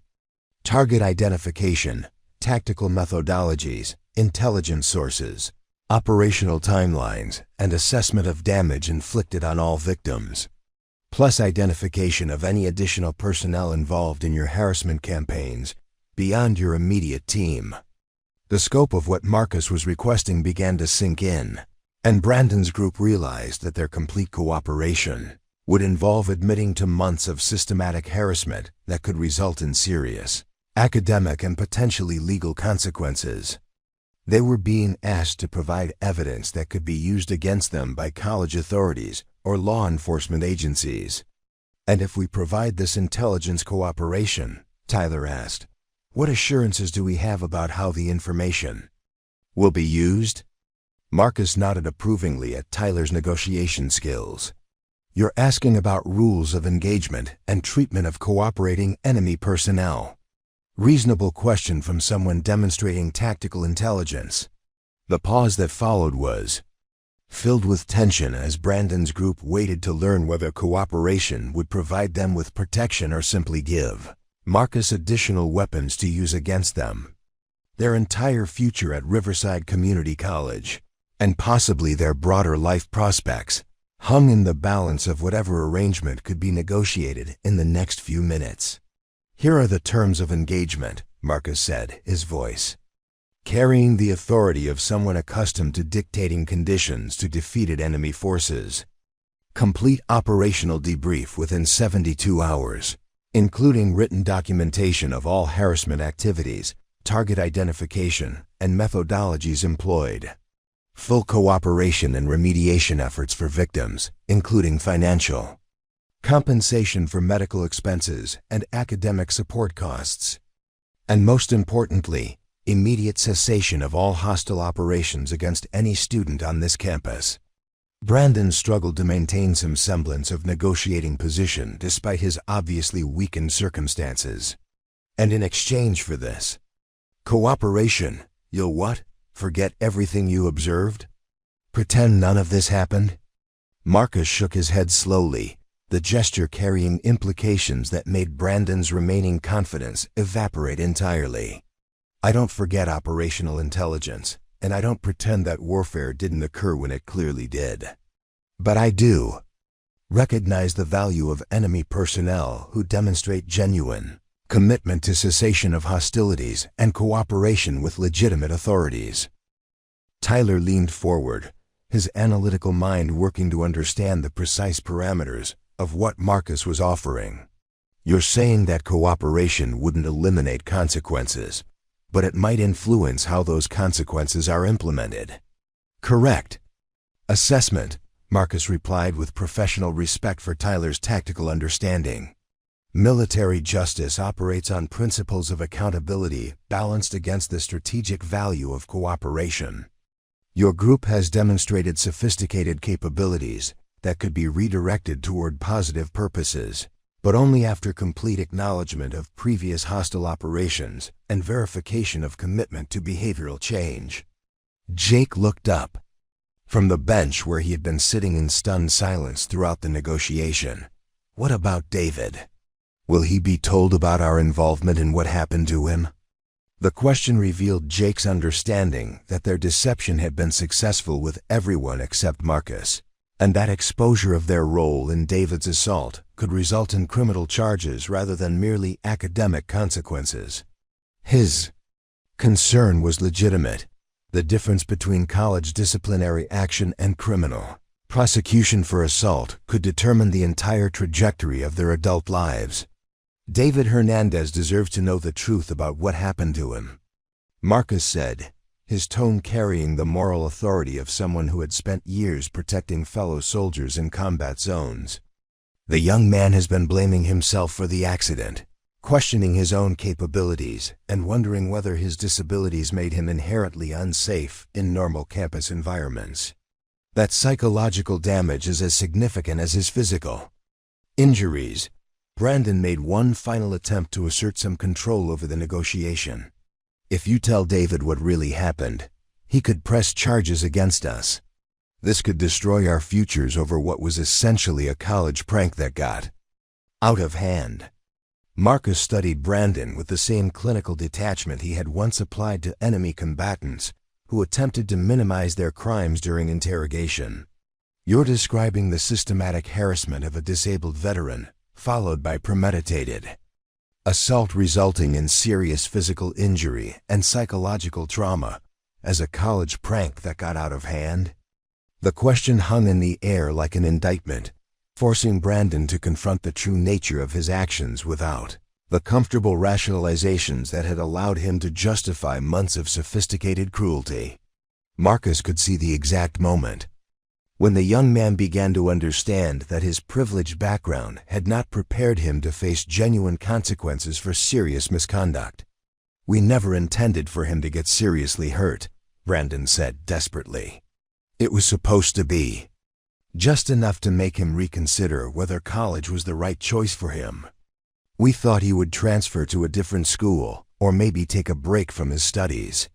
Marcus nodded slowly, recognizing the twisted logic that had allowed Brandon's group to rationalize their campaign as somehow beneficial to their victim. "So your operational objective was to drive a disabled veteran away from his education through systematic psychological warfare, with physical assault as an acceptable escalation when other methods proved insufficient?"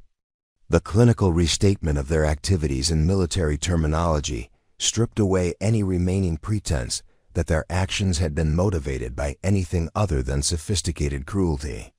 Tyler's analytical expression showed his recognition that their behavior, when described accurately, was indefensible regardless of their original intentions. 72 hours, Marcus repeated, checking his tactical watch with the precision that had once coordinated special operations missions.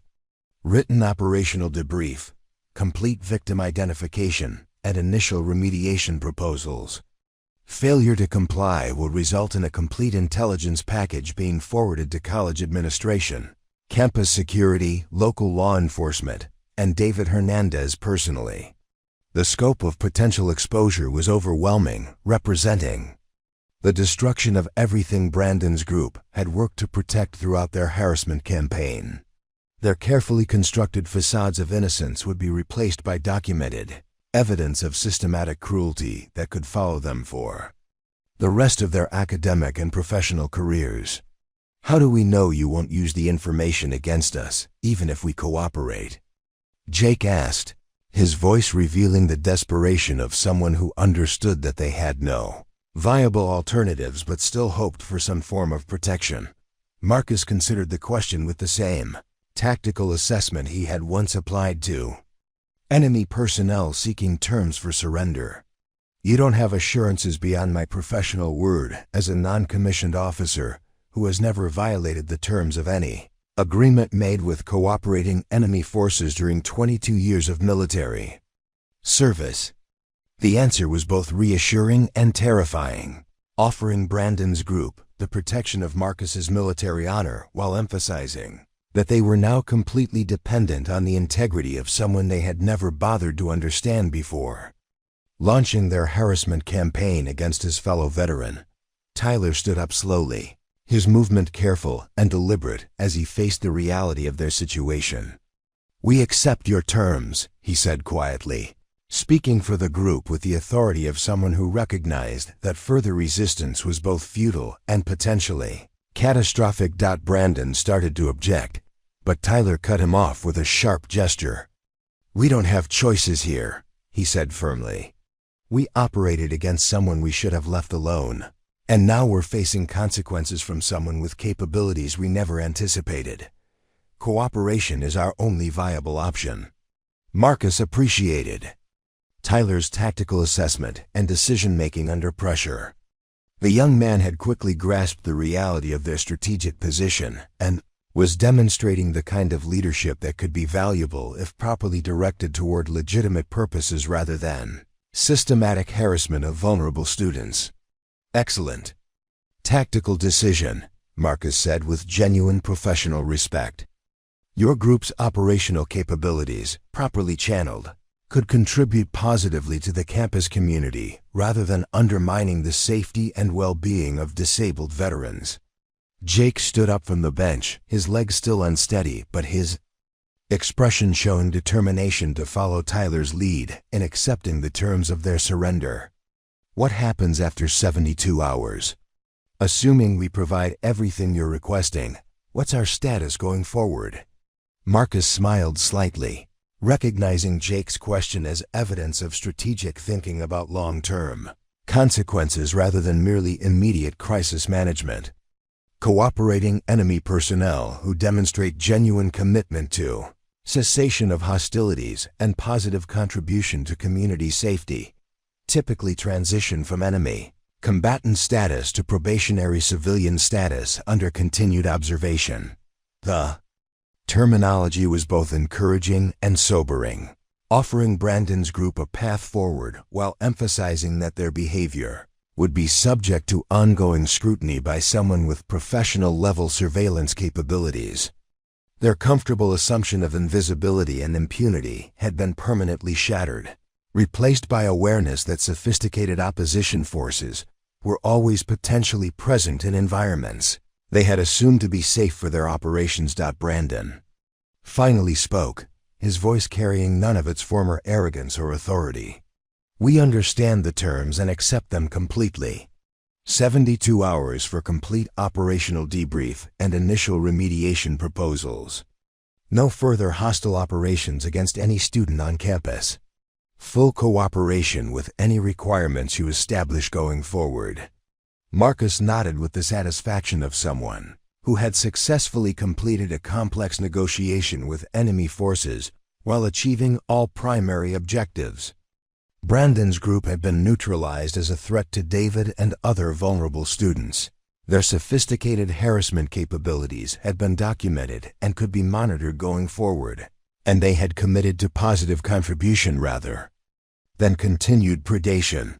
The confrontation that had begun with psychological warfare against disabled veterans was ending with the establishment of clear rules of engagement that would protect the campus community while providing Brandon's group with opportunities for redemption through genuine behavioral change and commitment to serving others rather than exploiting their vulnerabilities. The 72-hour deadline arrived with military precision at 0800 hours on Monday morning. December 21st, Marcus had positioned himself in the maintenance office adjacent to the liberal arts building, where he could monitor the campus environment while waiting for Brandon's group to deliver their promised operational debrief.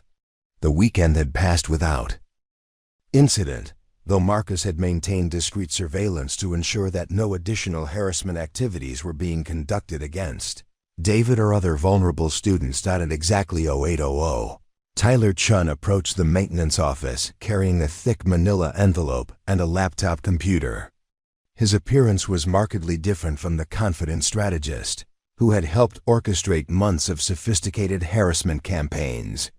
Dark circles under his eyes suggested sleepless nights spent documenting their operations, and his nervous demeanor revealed the psychological impact of having to confront the true nature of their activities in written form. "Staff Sergeant Sullivan," Tyler said, using Marcus's military rank with obvious respect and recognition of the power dynamic that now governed their relationship. We have the complete operational debrief as requested, plus preliminary remediation. Proposals for your review. Marcus accepted the envelope and gestured for Tyler to take a seat while he reviewed the contents. The documentation was extensive and professionally organized, revealing the analytical capabilities that had made Tyler such an effective intelligence specialist for Brandon's harassment operations. The written account provided detailed timelines, target profiles, tactical methodologies, and assessment of psychological damage inflicted on multiple victims beyond David Hernandez. The scope of their activities was even more extensive than Marcus had initially realized.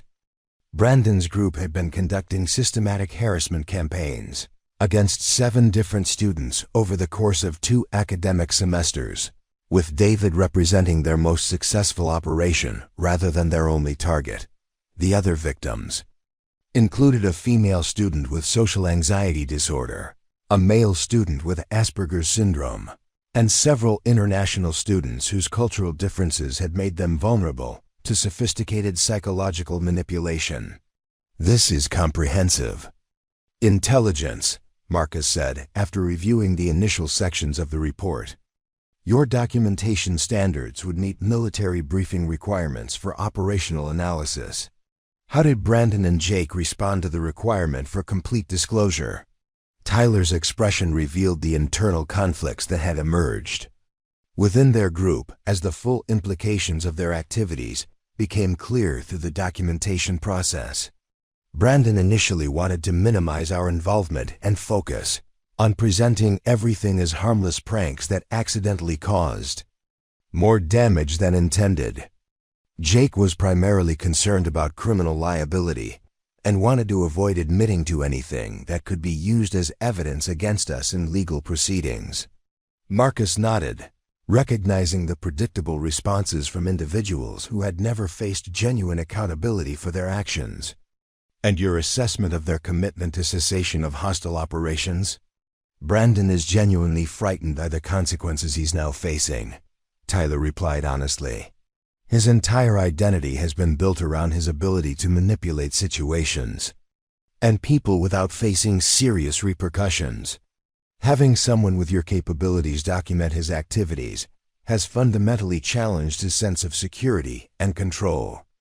The psychological assessment was perceptive and aligned with Marcus's own observations of Brandon's behavior during their initial confrontation. The young man's confidence had been based on his ability to operate within systems that he understood and could manipulate through his family's influence and social connections. The introduction of military-level opposition had removed those advantages and forced him to confront the reality of facing consequences for his actions. Jake's response has been different, Tyler continued. He's experiencing what appears to be genuine remorse, as he's had to document the specific impact of our activities on individual victims.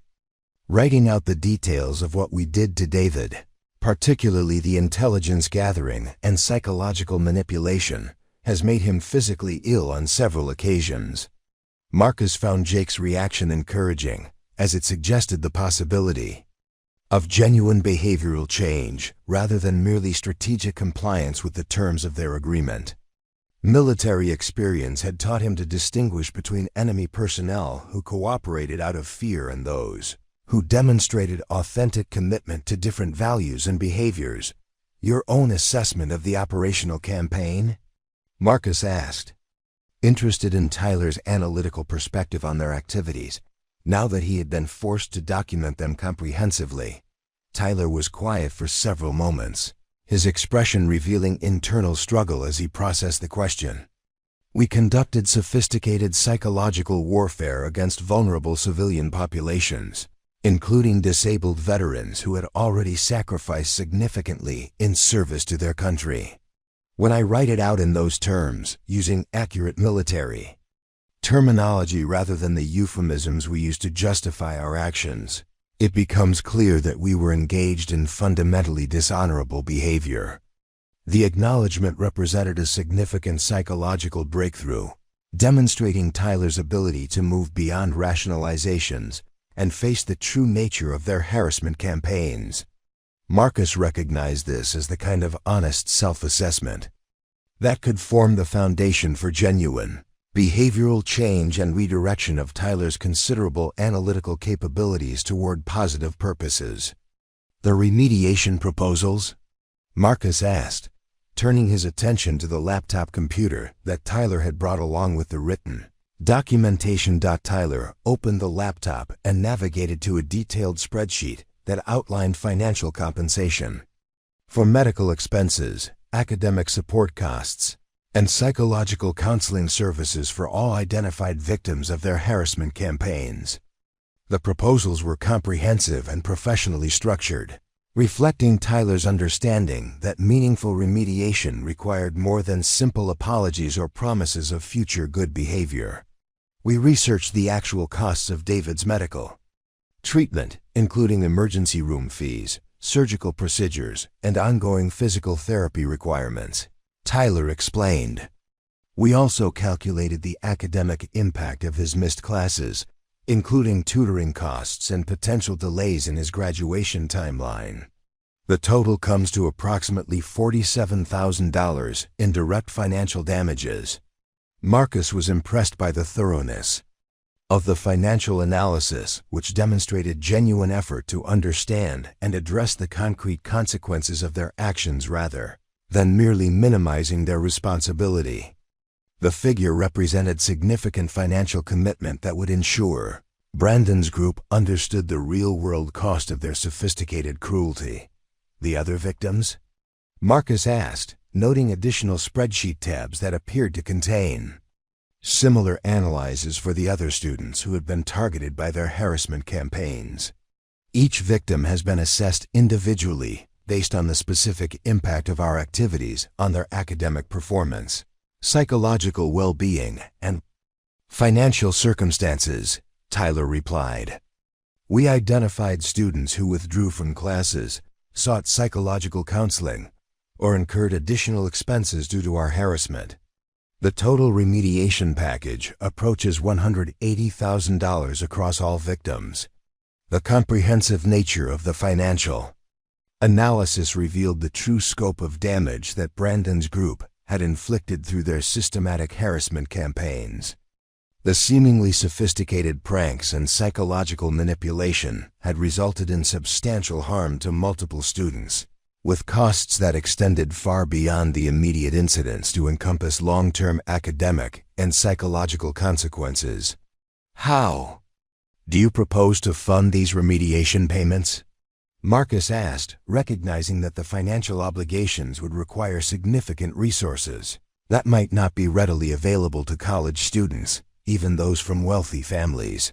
Tyler's expression revealed that this question had been a source of considerable discussion and conflict within their group.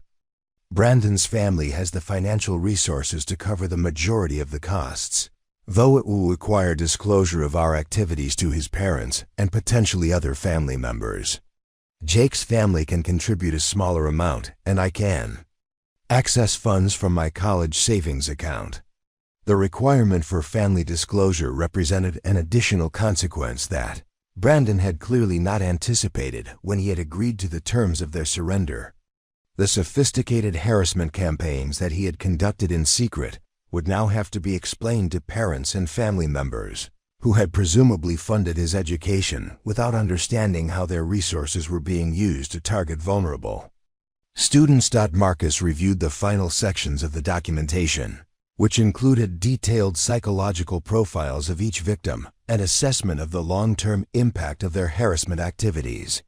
The clinical precision of the analysis revealed the true sophistication of their operations while also demonstrating the extensive damage they had inflicted on students who had been selected specifically for their vulnerability and inability to defend themselves effectively. This documentation will be forwarded to Dr. Walsh for integration with victim support services, Marcus said, closing the laptop and returning it to Tyler. She will coordinate with each affected student to determine appropriate remediation services. and ensure that the financial assistance is provided in ways that support their academic success and psychological recovery. Tyler nodded, understanding that the remediation process would be conducted through official channels that would provide oversight and accountability rather than allowing Brandon's group to control how their obligations were fulfilled.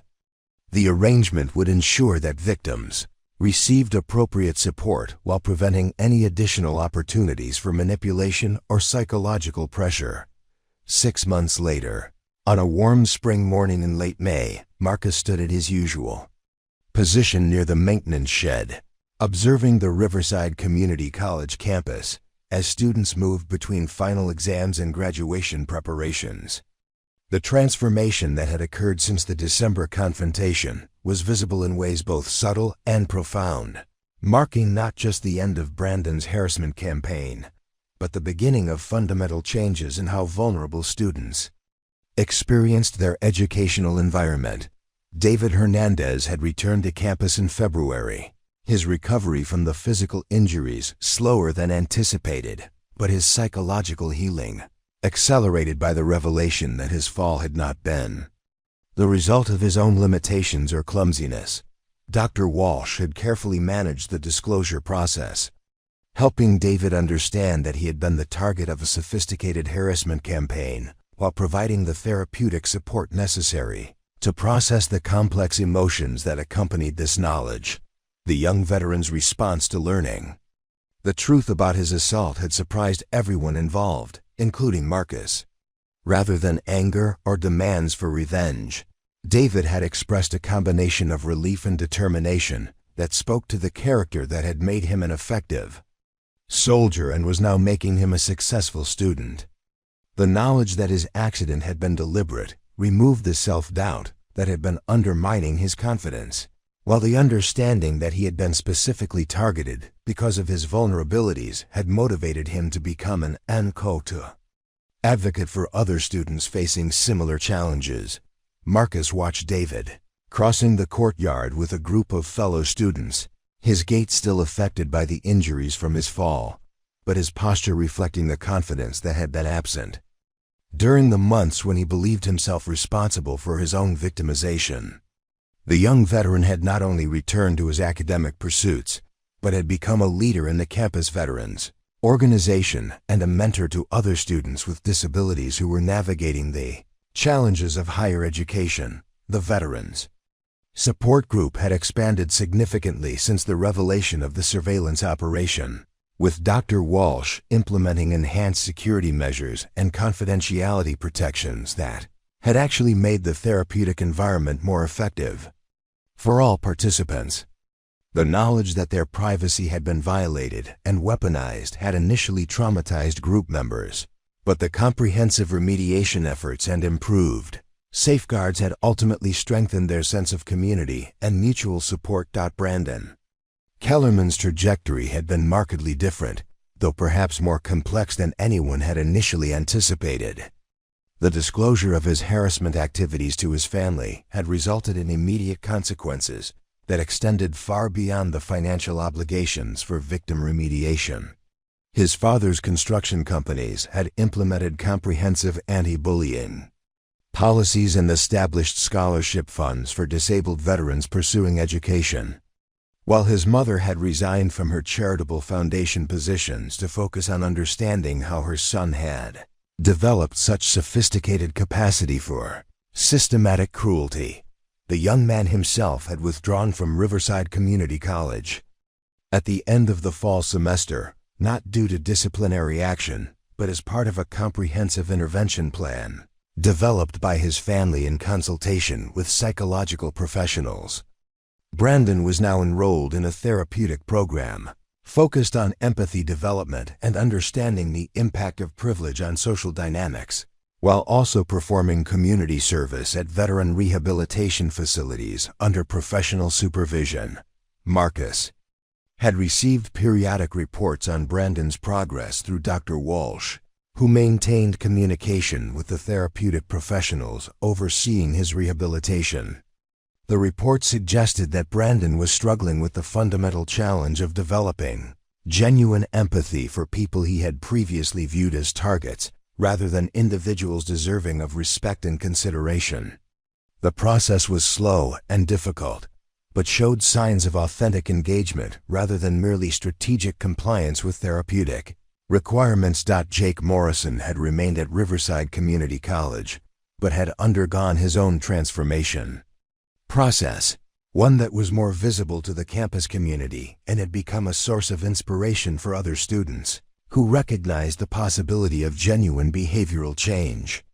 He had voluntarily enrolled in disability advocacy courses, begun volunteering with campus support services for students with special needs, and had become one of the most effective peer counselors in the college's mental health program. The change in Jake had been dramatic enough to catch the attention of faculty members who had previously viewed him as an unremarkable student with average academic performance and limited leadership potential. His newfound commitment to supporting vulnerable students had revealed capabilities and character traits that had apparently been suppressed by his participation in Brandon's harassment campaigns.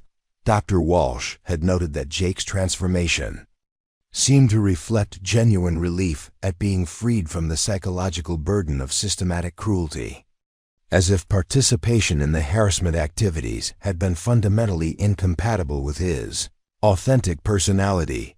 Tyler Chun had perhaps undergone the most intellectually sophisticated transformation, channeling his analytical capabilities and strategic thinking toward cybersecurity. Research focused on protecting vulnerable populations from online harassment and digital stalking. His senior thesis project involved developing algorithms to detect coordinated harassment campaigns on social media platforms, with particular attention to targeting patterns that affected disabled individuals and military veterans.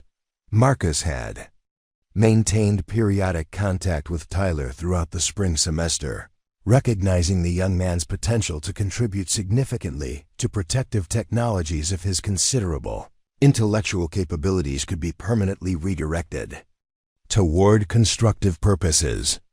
Their conversations had revealed Tyler's genuine fascination with the counterintelligence techniques that Marcus had used to detect and document their harassment operations, leading to discussions about career opportunities in cybersecurity and digital forensics that could serve national security interests. The broader impact of the intervention had extended throughout the Riverside Community College campus in ways that Marcus continued to observe and document. The revelation that sophisticated harassment campaigns had been operating undetected for months had prompted comprehensive reviews of campus security procedures, student support services, and institutional responses to reports of systematic bullying or discrimination. Dr. Walsh had been promoted to Director of Student Wellness and given expanded resources to develop programs specifically designed to support vulnerable student populations, including veterans, students with disabilities, and international students who might be targeted for harassment due to cultural differences.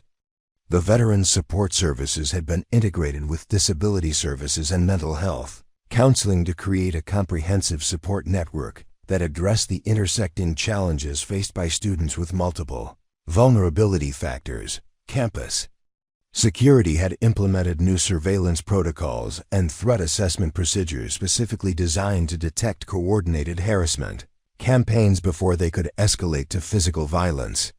The security personnel had received training in recognizing the signs of systematic psychological warfare, with particular attention to tactics that might be employed against students with PTSD, social anxiety, or other conditions that could be exploited by sophisticated bullies.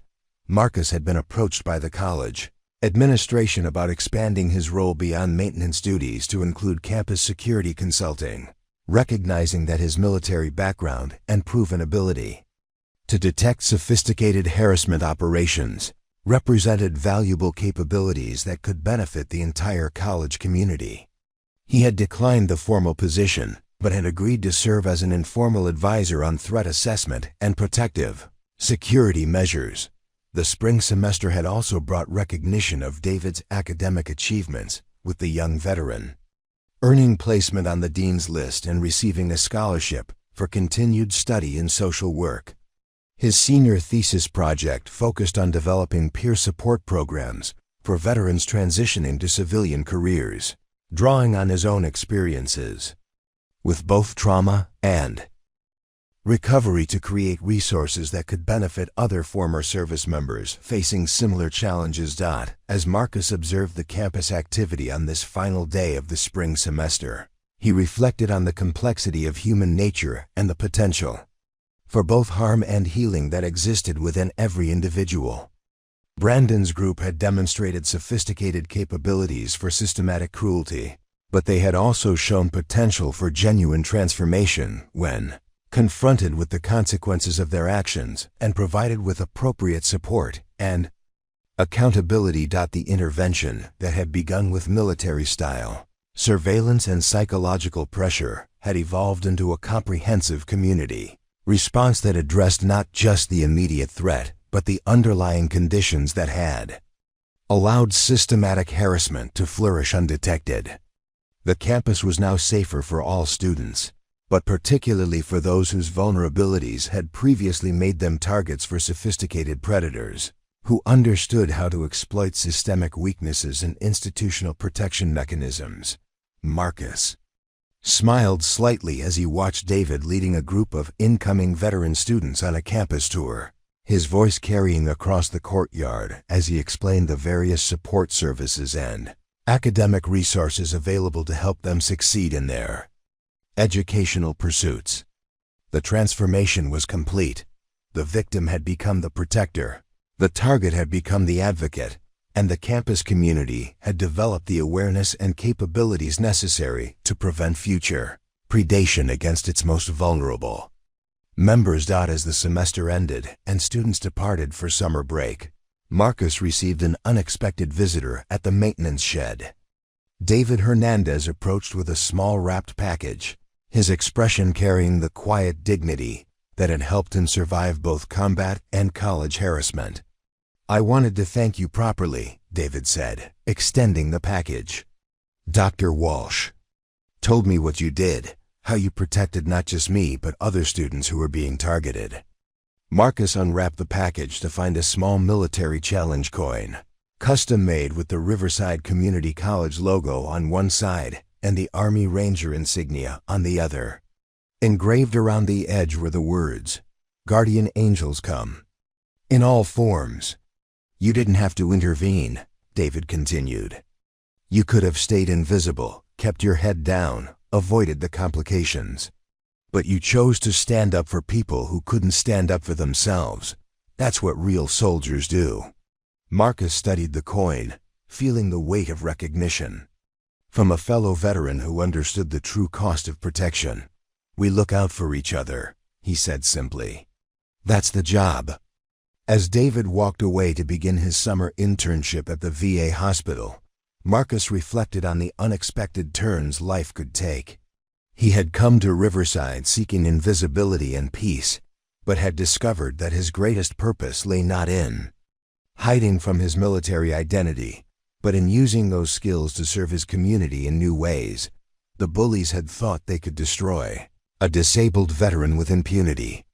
They had no idea their target was protected by a guardian who understood that some battles never, and they just change battlefields. Sometimes the quiet ones are the most dangerous. Sometimes the janitor's a decorated war hero. And sometimes justice comes from the most unexpected places. If stories like this inspire you to believe in the power of standing up for others, hit that subscribe button and the notification bell. Share your own stories of unexpected heroes in the comments below. Because everyone deserves a guardian angel even when they don't know they need one.